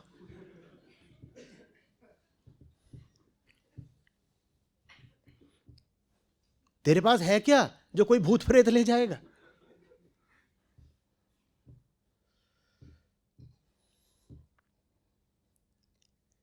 समझ में आ रही है बात? तो कभी भी मत स्वीकार कर लीजिएगा कोई इस तरीके का एकदम घटिया को तर्क दे कि देखो हनुमान 40 में ही तो लिखा है भूत पिशाच निकट नहीं आवे, माने भूत पिशाच होता है। भाई वो यही बताने के लिए लिखा है कि भूत पिशाच नहीं होते हैं। इसी तरीके से लोग श्रीमद् भगवद गीता के पहले अध्याय का उदाहरण लेके बोलते हैं कि देखो श्राद्ध भी होता है, वर्ण संकर भी होते हैं, माने कि दूसरे वर्णों में शादियां नहीं की जानी चाहिए, ये सब भी शास्त्रों में लिखा है कि श्राद्ध करो, दूसरे वर्णों में शादियां मत करो। और जब पति नहीं रहता तो महिलाएं पथभ्रष्ट होकर अपवित्र हो जाती हैं, ये सब भी देखो शास्त्रों में लिखा हुआ है। और पितरों की आत्माएं भटकती हैं, और अगर उनको ठीक से उनको नहीं आपने रखा तो वो नरक में जाके सड़ती हैं, माने स्वर्ग नरक होते हैं और आत्माएं भटकती हैं, ये भी गीता में लिखा है। अरे पगले, ये सब बातें कौन बोल रहा है? कृष्ण की अर्जुन? ये सब बातें अर्जुन बोल रहे हैं, और इन्हीं बातों का तो आगे कृष्ण खंडन कर रहे हैं। लेकिन लोग कहेंगे ये बात गीता में लिखी है। अरे गीता में तो दो है ना, कृष्ण और अर्जुन। ये बातें कृष्ण थोड़ी ही बोल रहे हैं, ये सब बातें तो अर्जुन बोल रहे थे, और अर्जुन की एक एक बात को कृष्ण काट देते हैं। कृष्ण अर्जुन की हर उस बात, देखिए आप आज जिन बातों को बोलते हो ना कि स्त्रियों को नीचा समझा जाता है या स्त्रियों को लेकर के पुरुषों की दृष्टि ठीक नहीं रहती है, उनको सम्मान नहीं देते, बराबर नहीं मानते वगैरह वगैरह, वो बात भी गीता में है। लेकिन वो कर कौन रहा है? आज भी जाति प्रथा वगैरह को लेकर के बड़ा असंतोष रहता है और एक बड़ी समस्या बनी हुई है आज भी। और वो चीज भी है गीता में, किसके मुख से आ रही है? कर्मकांड आज भी एक बड़ी समस्या है ना, कि ये करो वो करो, ऐसे हो जाएगा, अगर तुम फलानी जगह पानी चढ़ा दोगे, फलानी जगह ये कर दोगे, फलाने मंदिर में कुछ कर दोगे तो तुम्हारे पितरों की आत्माएं शांत हो जाएंगी। वो सब आज भी चल रहा है, अंधविश्वास। वही अंधविश्वास आप गीता में भी पाते हैं, किसके मुंह से? तो देखिए फिर यहां पर कृष्ण कौन है? कृष्ण है अंधविश्वास का उन्मूलन करने वाला ज्ञान। सारा अंधविश्वास लेके कौन बैठे हैं? और कृष्ण क्या कर रहे हैं? कृष्ण अंधविश्वास काट रहे हैं, तोड़ रहे हैं। सारी प्रथाएं, परंपराएं, सारी मान्यताएं लेकर के कौन बैठे हैं? और कृष्ण क्या कर रहे हैं? एक एक परंपरा को काट रहे हैं। बोध का, बुद्धों का, कृष्णों का हर युग में यही काम रहा है।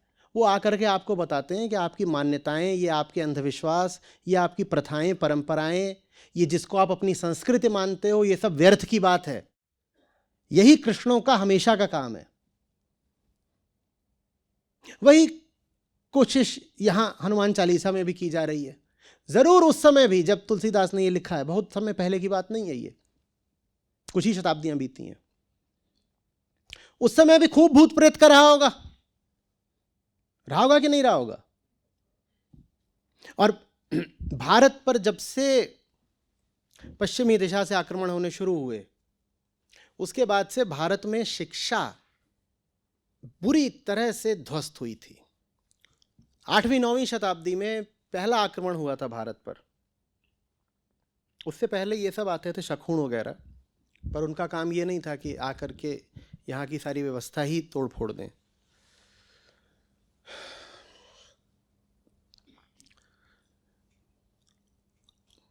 तो सिंध पर हुआ था पहला आक्रमण, और उसके बाद से अगले 1000 साल तक, 9वीं शताब्दी से लेकर के 18वीं 19वीं शताब्दी तक भारत में एक भी विश्वविद्यालय नहीं बना।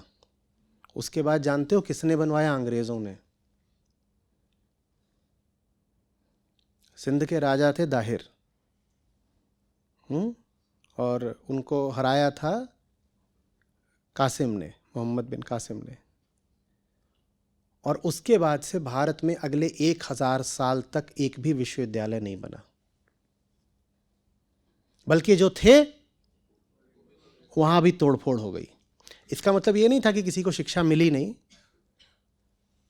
लोकल स्तर पर गुरुकुल वगैरह चलते रहे, तो थोड़ी बहुत शिक्षा मिलती रही, बहुत कम लोगों को, लेकिन शिक्षा का भी और साक्षरता का भी, इन दोनों का ही स्तर गिरता रहा लगातार।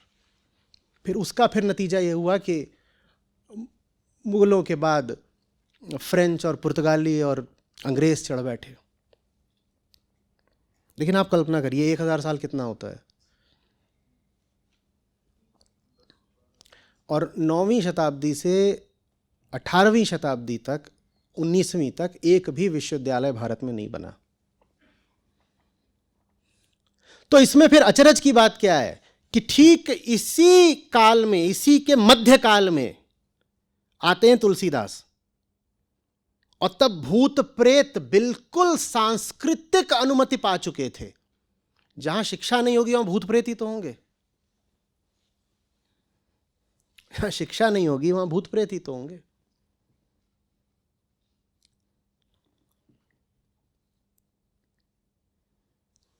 नौवीं शताब्दी ले लो, 19वीं ले लो, उसके ठीक बीचों बीच कौन खड़े हैं? तुलसीदास खड़े हुए हैं। तो वहां भूत प्रेत तो होंगे ही होंगे ना। लेकिन तुलसीदास तो जान रहे हैं राम ब्रह्म परमारथ रूपा। उन्हें पता है ये भूत प्रेत क्या है, बचकानी बातें, मूर्खता की, बालक बुद्धि की बातें, अंधविश्वास। तो उन्हें भूत प्रेत के मुद्दे को संबोधित भी करना है, तो उन्होंने इस तरह संबोधित किया है कि हनुमान माने ज्ञान पालो, भूत प्रेत नहीं पता चलेंगे।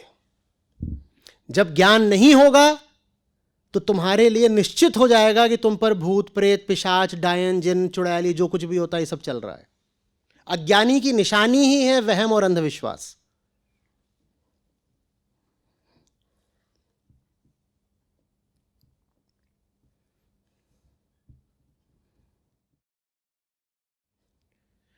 स्पष्ट हो रहा है कुछ? सर इसके आगे 28वीं चौपाई है, और मनोरथ जो कोई लावे सोई अमित जीवन फल पावे। हाँ, 28वीं।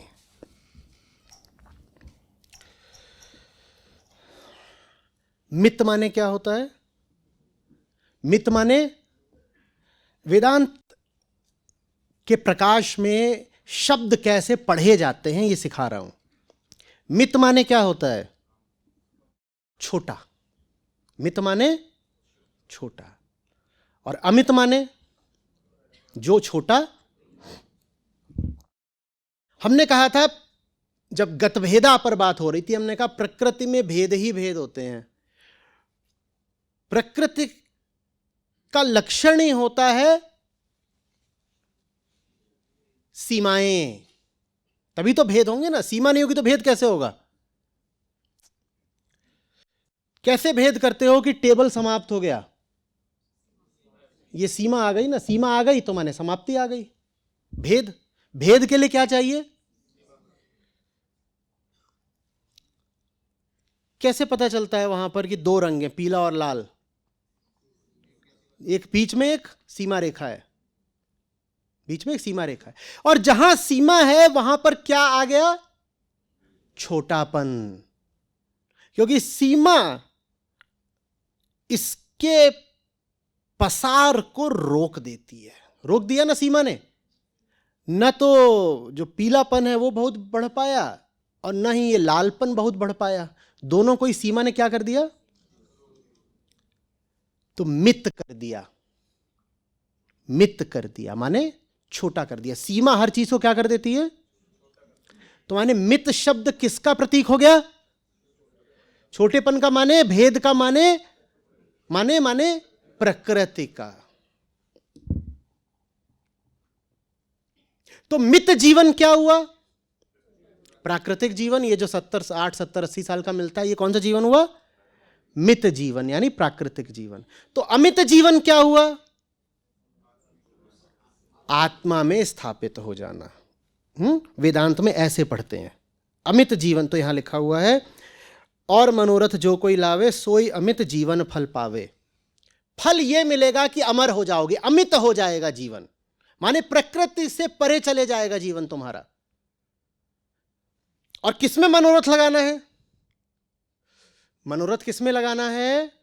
हनुमान में। हनुमान माने ज्ञान। ज्ञान में मन लगाओगे तो प्रकृति से परे चले जाओगे, और प्रकृति का अर्थ होता है मितता माने मृत्यु, तो अमर हो जाओगे। यह अर्थ हुआ इस चौपाई का। समझ में आ रही बात? यहां मनोरथ से आशय कामना नहीं है, और यहां पर फल से आशय सकाम कर्म, सकाम फल नहीं है। यहां कौन से फल की बात हो रही है? अमृत फल। सब भयों से मुक्त हो जाओगे, वही जो भूत प्रेत वाली चीज है, सब मुक्त हो जाओगे एकदम। मृत्यु का भय भी नहीं सताएगा जब ज्ञान हो जाएगा। और ज्ञान माने क्या होता है? श्री कृष्ण ने बता चुका है साफ साफ। ज्ञान माने क्या होता है? आत्मज्ञान। जिसको आत्मज्ञान हो गया,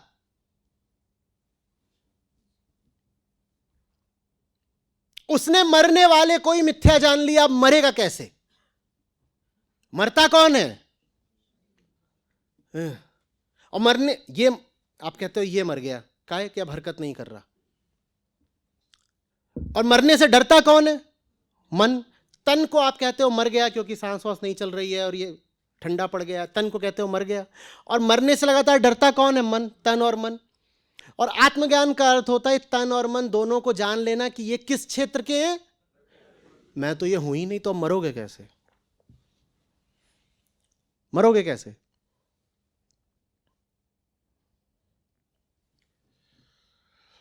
बाइकें बहुत सारी एक तरह की होती हैं, कई बार होती हैं ना।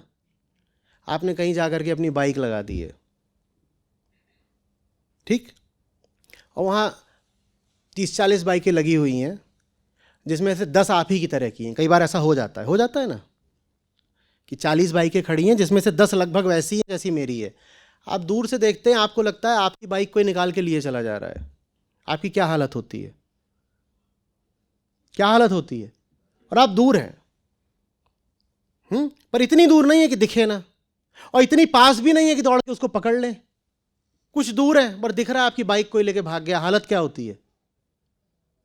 जल्दी बोलो, क्या हालत की? बाइक वाले कितने बैठे हैं यहाँ? जो कभी बाइक वाले थे अब कार वाले हैं, ऐसे कितने लोग बैठे हैं यहाँ? चलो, बाकी सब हवाई जहाज पे ही थे शुरू से।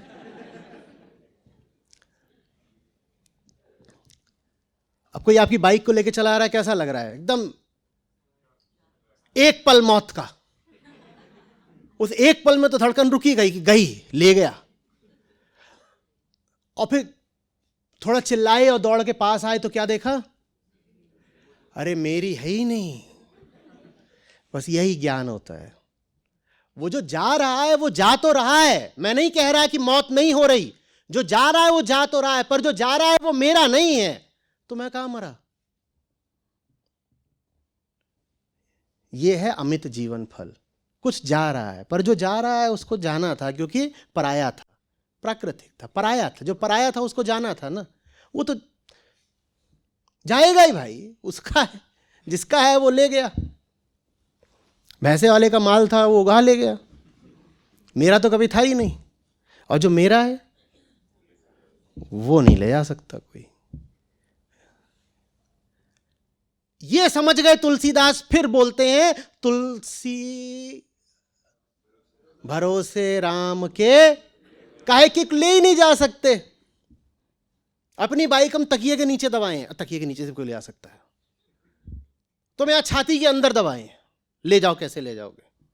तुलसी भरोसे राम के, निर्भय होके सोए, अनहोनी होनी नहीं होनी होए सोए। ये बात आप नहीं समझ पाओगे अगर वेदांत नहीं पढ़ा है तो। और वेदांत जब जान लेते हो तो फिर संतों की रसधार आपको उपलब्ध होती है। नहीं तो संतों की वाणी भी आपके लिए ऐसी रहेगी कि जैसे किसी साधारण कवि की रचना। अब समझ में आ रही है बात? अनहोनी होनी नहीं, क्या अनहोनी होगी? जो मेरी चीज है वो कहां है? यहां बैठी है, कैसे चोरी होगी? और बाकी चीजें चोरी हो सकती हैं? बोलो, मेरी है ही नहीं, मेरी है ही नहीं। इसलिए फिर आप सुनते हो कि संतों का चरित्र कई बार बड़ा विचित्र होता है। कहते कर क्या रहे हैं ये? सुना है कुत्ता रोटी लेके भाग गया, उसके पीछे पीछे जा रहे घी लेके। कह रहे भाई ये भी तो लेता जा। रोटी रूखी नहीं खाओ, थोड़ा घी भी लेते जाओ। भाई कर क्या रहे ये? बोल रहे रोटी पूरा करो। मेरी थी कब? ले जा। संयोग की बात है, मेरे हाथ में थी। संयोग की बात होती मेरे पेट में चली जाती। एक और संयोग उठा, कुत्ता ले गया। अब तू ये भी ले जा, ये भी मेरा कौन सा? ले, घी भी लेता जा। वैसे जापान में होता है, वहां पे ज़ेन की बड़ी मजेदार परंपरा। तो वो लेटा हुआ है, मस्त मौला फकीर, हाँ नाम अब मुझे याद नहीं है, हाँ हो सकता है ये नाम हो रहा है का। हाँ, तो लेटा हुआ फकीर, तो फकीरों जैसी उसकी झोपड़ी, वहां ऊपर टूटा भी हुआ है मामला, छप्पर गिरा हुआ है या छत में छेद है, जो भी बात होगी। तो लेटा हुआ है, पूर्णिमा है, अपना मस्त अपना देख रहा है चांद को, बड़ा मजा आ रहा है उसको। और बस टकटकी बांधे चांद को ही देख रहा है, हिल नहीं रहा। तो चोर घुसाता है, चोर भी चोर जैसा, फकीर घर में चोरी करने घुसा है। तो वहाँ उसको जो भी मिलता है, 2-4 बर्तन मिले, एक आध कपड़ा मिला, जो भी उसके घर रहा होगा, अपना उठा लिया। और उसको सब पता है क्या चल रहा है बगल में, वो अपना ऐसे ही लेटा हुआ देख रहा। और जब वो निकल जाता है तो पीछे से बोलता है काश मैं इसको चांद भी दे पाता। मतलब समझ रहे हो बात कितनी सूक्ष्म है? जो असली है वो तो तू ले ही नहीं जा पा रहा पगले। ये वही प्रकृति और आत्मा की बात है। जो असली है तू उसको कहां ले जा पा रहा है। इसका मतलब ये नहीं है कि चांद असली है। हाँ, मन चांद को जिस प्रेम से देख रहा है उसमें कुछ बात आत्मा जैसी है, वो असली चीज है। और वो तो तू ले ही नहीं जा पा रहा चोरी करके। जो तू ले जा पा रहा है बर्तन भाड़ा, कपड़े फटे हुए, मेरी टूटी चप्पलें, इनमें क्या रखा है, ले जा ये सब कुछ। काश मैं तुझे चांद भी दे पाता। ले जा जो जो ले जा रहा है।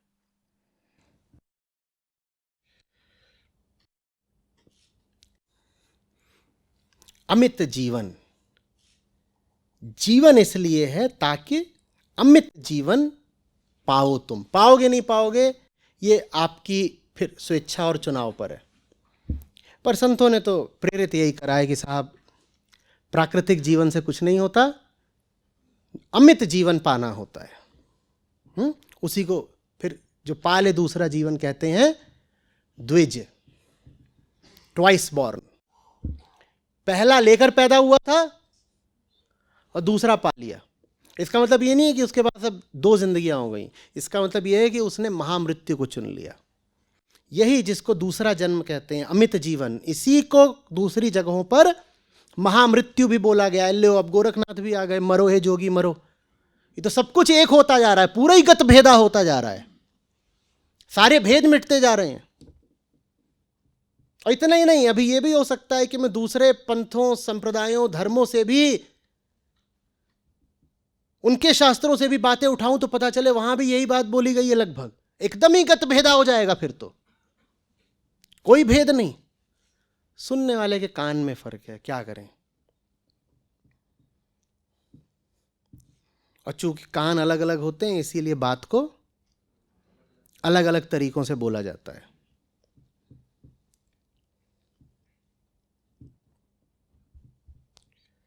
कुछ जम रही है बात।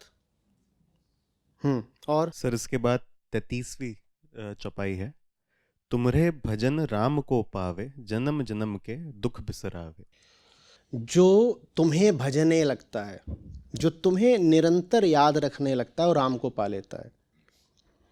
जिसको यह बात बैठ जाती है कि मुझे हनुमान सा ही होना है, वो अब राम से दूर नहीं रह गया। तुम्हारे भजन राम को पावे, जन्म जन्म के दुख बिसरावे। ये जितने दुख होते हैं ये होते ही इसीलिए हैं क्योंकि हमारी लगातार मृत्यु होती रहती है। मृत्यु ही दुख है और कोई मृत्यु पूरी नहीं होती। हम बचे रह जाते हैं, इसीलिए दोबारा खड़े हो जाते हैं। मृत्यु का क्या अर्थ है? जो आप बने बैठे हो वो मिट गया। अहम जो बना बैठा है वो चीज मिट गई, यही मृत्यु है। अहम जो बना बैठा था वो चीज तो मिट गई, लेकिन कुछ और बनने की अहम की आस, उसकी वृत्ति नहीं मिटी, तो फिर वो तत्काल कुछ और बन बैठता है।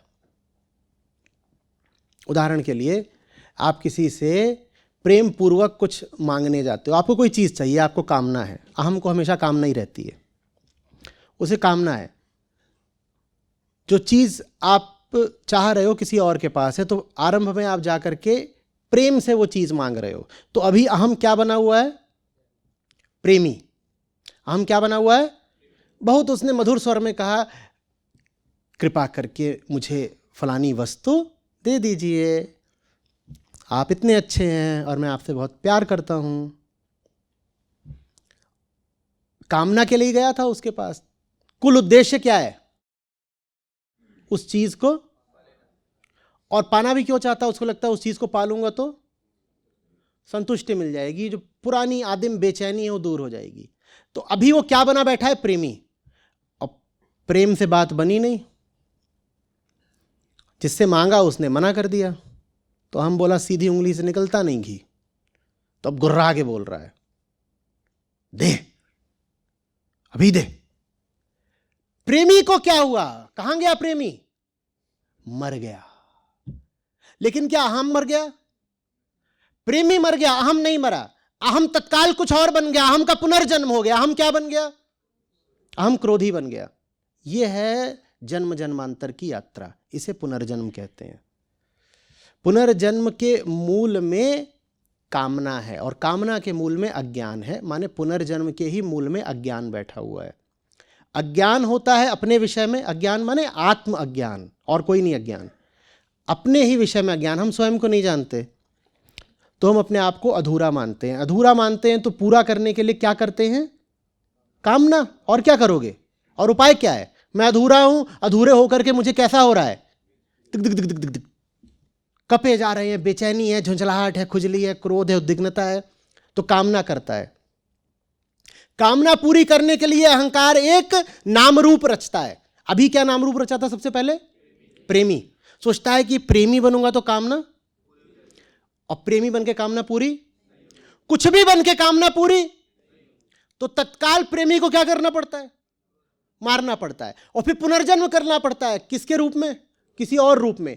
अब क्या क्रोधी बन के भी कामना पूरी होगी? वहां भी नहीं होती, फिर कुछ और बने, फिर कुछ और बनेगा। तो यह भावचक्र है, ये चलता रहता है, चलता रहता है। इसी को फिर हम कह देते हैं 84 लाख योनियां, या जो भी 84 योनियां, जैसे भी आप उसको पढ़ना चाहें। मनुष्य एक जन्म से दूसरा जन्म लेता रहता है, लेकिन फंसा रहता है कामना और अज्ञान में ही, इसीलिए कभी मुक्ति नहीं पाता। तो इसी कारण मुक्ति का मार्ग बताया गया है निष्काम हो जाना। न रहेगी कामना, न बनना पड़ेगा कुछ भी। प्रेमी काहे को बनना पड़ा था? कामना के कारण। जब कामना ही नहीं रहेगी तो प्रेमी होने का स्वांग नहीं करना पड़ेगा, प्रेमी होने का नकाब नहीं पहनना पड़ेगा, न मरना पड़ेगा। तो बार बार की मौत क्यों आती है? कामना के कारण बार बार मरना पड़ता है, कामना तब भी पूरी नहीं होती। अब समझ में आ रहा है यहां क्या कह रहे हैं? अरे ये तो सीधी साधी चौपाई थी, क्या बता रहे, इतना लंबा चौड़ा अर्थ है। हाँ जी, और अर्थ लंबा चौड़ा नहीं है, समझाने के लिए इतना बोल दिया, नहीं तो अर्थ बहुत सीधा है। एक बार आत्मज्ञान हो गया, जैसे हनुमान जी आत्मज्ञान के प्रतीक हैं, एक बार आपको भी आत्मज्ञान हो गया तो ये जो जन्म जन्मांतर का आपने चक्र चला रखा है अपना, ये बने हो फिर वो बने हो, कामना कहाँ पूरी होती है? आप पहले पत्नी बनती हो, कामना पूरी हो जाएगी, हुई? नहीं होती तो फिर कहती हो चलो अब माँ बन जाते हैं, कामना पूरी हो जाएगी, हुई? फिर कहती हो अब सास बन जाते हैं, कामना पूरी हो जाएगी। यही तो है पुनर्जन्म। कुछ भी बनो, कामना नहीं पूरी होती, अंत में लाश बन जाते हो, ठठरी, तब भी कामना नहीं पूरी होती। मर भी गए देह से तो भी नहीं कामना पूरी होती। हम रोज ही कुछ ना कुछ नया बन रहे होते हैं। ज्ञानियों ने कहा है तुम रोज कुछ नए नहीं बन रहे, तुम प्रतिपल बदल रहे हो, बस इसी आस में कि कभी तुक्का लग जाएगा। तुक्का समझ रहे हो कि मैं ये बदल के ये हो जाऊंगा, क्या पता यहां जैकपॉट लग जाए। जैकपॉट माने मुक्ति। ये बदल के ये बनूं, क्या पता मुक्ति मिल जाए। हर जीव को आस मात्र मुक्ति की ही है, लेकिन वो ये जानता नहीं, तो सोचता है कि उसे आस कामना पूर्ति की है। तुम्हें कामना पूर्ति नहीं चाहिए, भले ही ऊपर ऊपर से सबको कामना पूर्ति की ही तलब है। सबको चाहिए क्या? सबको चाहिए, वो मिलती नहीं, इसलिए हम भेष बदलते रहते हैं, द्वार द्वार खटखटाते रहते हैं कि कोई द्वार तो खुलेगा। बहुत द्वार खुलते हैं लेकिन फिर भी समझ में आ रही है बात? तो तुम्हारे भजन राम को पावे, जन्म जन्म के दुख बिसरावे।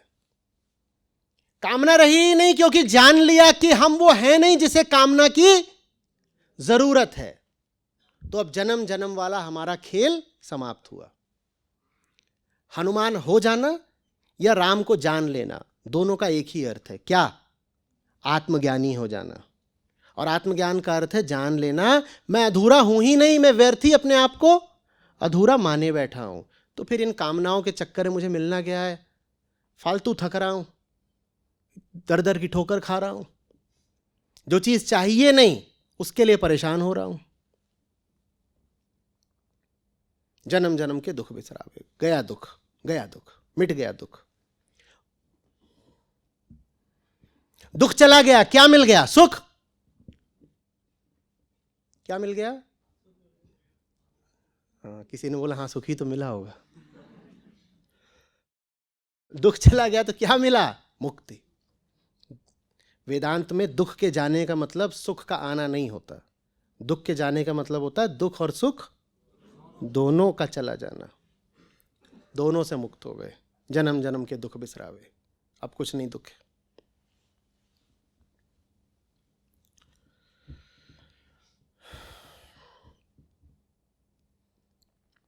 स्पष्ट हो रहा है?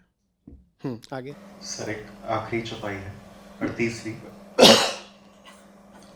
जो सत बार पाठ कर कोई छूटहि बंदी महासुख होई। वही तो अभी बात कर रहे थे ना, बंदी माने बंधन। और यहां पर जो 7 बार कहा गया है, तो 100 माने क्या? 100 माने 100, 99 नहीं, 101 नहीं। 100 यहां किसका प्रतीत हुआ? अनंत का,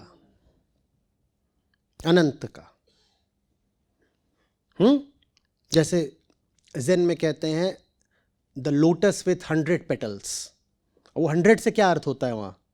इनफाइनाइट, इनफाइनाइट। जैसे किसी को बोलते हैं ना यार तो 100 बहाने करता है, उससे क्या अर्थ होता है कि बस 100 ही करे हैं, 98 नहीं करे, 102 नहीं करे। 100 से आशय क्या होता है? बहुत, अनगिनत। तो जो कोई इस बात को अनगिनत बार माने निरंतर याद रख लेता है, उसके सब बंधन कट जाते हैं। और उन बंधनों के कटने को ही सुख नहीं महासुख बोला है। बंधनों का कटना ही महासुख है। वेदांत में उसके लिए क्या नाम होता है? आनंद। ये जितनी बात अभी हुई है, इसको जो निरंतर याद रखेगा सब बंधनों से मुक्त हो जाएगा। और बंधनों से मुक्त होना ही महासुख माने आनंद है। बस ये है। हनुमान चालीसा आपके आंतरिक अज्ञान को काटने के लिए है, आपको बंधनों से मुक्त करने के लिए है। बस यूं ही उसका रोज़ रोज़ पाठ करते रहोगे। और मैं जानता हूँ बहुत लोगों को जो 20 साल से पाठ कर रहे होंगे, पर उसका वो मर्म समझते ही नहीं, तो बंधन नहीं कटेगा। इसलिए नहीं कटेगा क्योंकि हनुमान जी स्वयं ज्ञान के प्रतीक हैं। जो ज्ञान के प्रतीक हैं, आप उनकी चालीसा पढ़ोगे बिना ज्ञान के तो उनको अच्छा लगेगा? जो स्वयं ज्ञान के प्रतीक हैं, आप उन्हीं का वृत्त पढ़ रहे हो, पर बिना ज्ञान के, बिना समझे, बिना वेदांत के हनुमान चालीसा पढ़ रहे हो।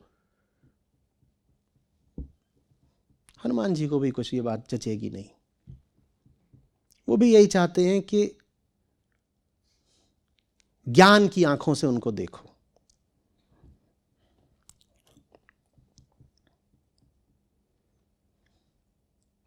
फिर क्या मिलता है? छोटा मोटा सुख नहीं, हाँ, और उसी का नाम है महासुख माने आनंद।